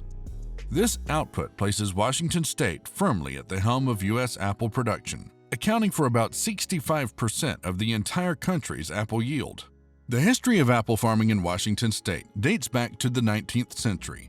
It was the unique combination of fertile soil and climate and innovative irrigation practices that transformed this region into an ideal location for apple cultivation. Over the decades, Washington's apple industry has not only burgeoned in size, but has also become integral to the state's economy. The apple industry supports thousands of jobs, ranging from farming to research, and plays a pivotal role in the state's exports. The enduring significance of apple farming in Washington State is a story of agricultural success, innovation, and economic impact, underpinning the region's identity as a leading force in global apple production. The importance of climate and terrain in apple cultivation cannot be overstated. Washington's climate is uniquely suited for apple farming.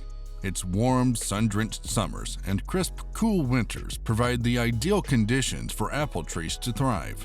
The Cascade Mountain Range acts as a natural shield, shielding the orchards from harsh weather systems while also providing the necessary elevation for proper apple growing. In addition to the favorable climate, the terrain plays a vital role. The rolling hills and valleys of Washington State provide orchards with well-drained soil and proper air circulation, essential factors for healthy apple trees. The Yakima Valley in particular is renowned for its fertile soil and consistent climate, making it a prime location for apple cultivation.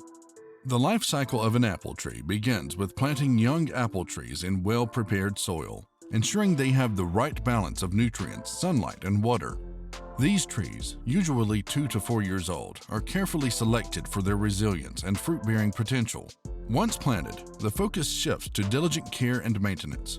Farmers regularly prune the trees to optimize sunlight exposure and air circulation, crucial for healthy growth and fruit production.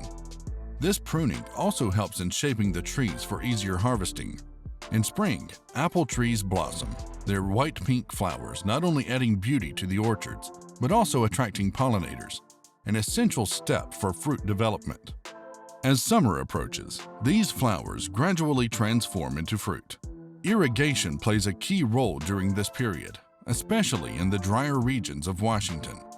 Farmers employ efficient watering systems to maintain the perfect moisture level. Integrated pest management is also crucial, involving strategies to protect the trees from pests and diseases without over-reliance on chemicals. By late summer and early fall, the apples reach maturity, marking the end of one cycle and the anticipation of the harvest season. Through this process, from planning to fruition, meticulous care ensures that Washington State remains a leader in apple production.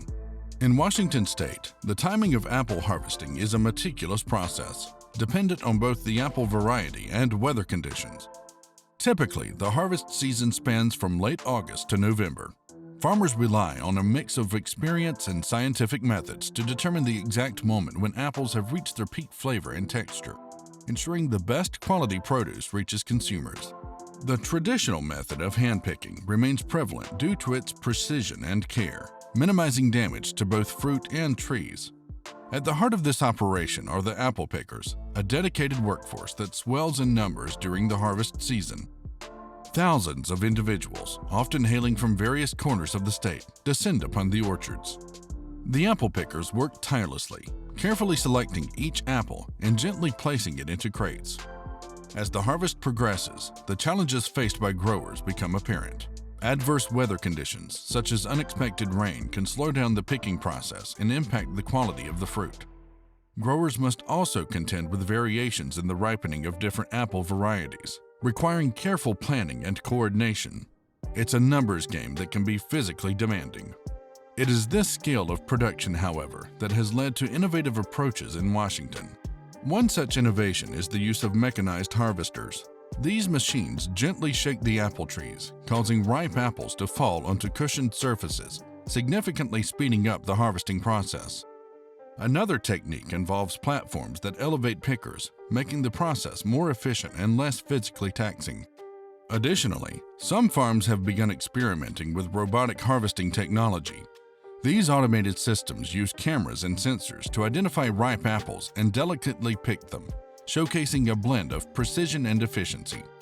While still in developmental stages, these robots represent the future of apple harvesting, blending tradition with technological advancement to meet the demands of large-scale production.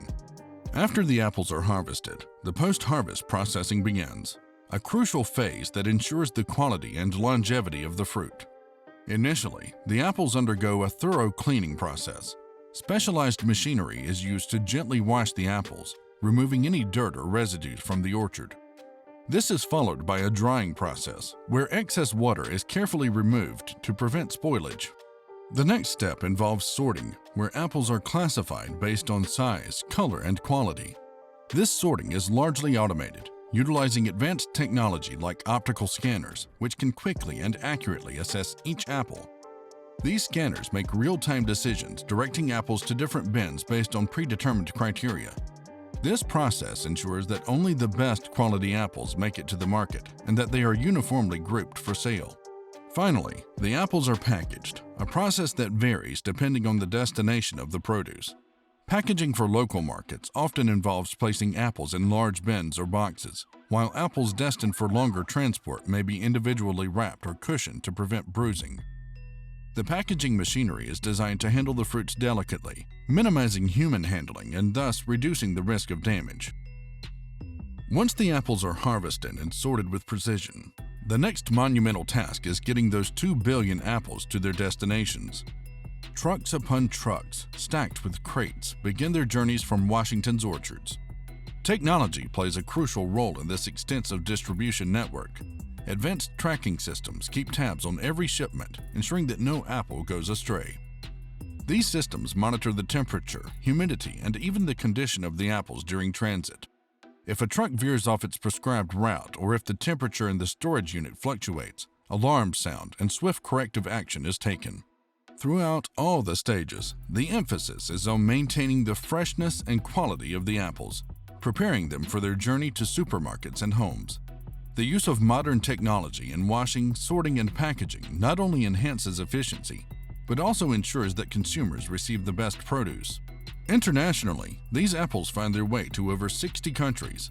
Mexico, Canada, and India top the list of international consumers, importing significant quantities each year.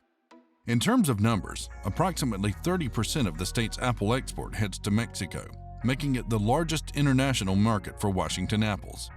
Managing this colossal international distribution network is a logistical feat. It involves a complex interplay of refrigerated transportation, storage facilities, and timely delivery to maintain freshness. Orchards and packing houses are equipped with advanced storage technologies. Refrigerated trucks and cargo ships play a crucial role in maintaining the quality of apples during transit, especially for international shipments, which can take weeks. This efficient and expansive distribution system not only feeds the national appetite for apples, but also positions Washington state as a significant contributor to the global fruit market, influencing apple consumption patterns worldwide. In essence, apple farming in Washington state is more than just about apples. It's a vital part of the state's economy. Employing thousands, it's a sector that significantly contributes to local and national markets.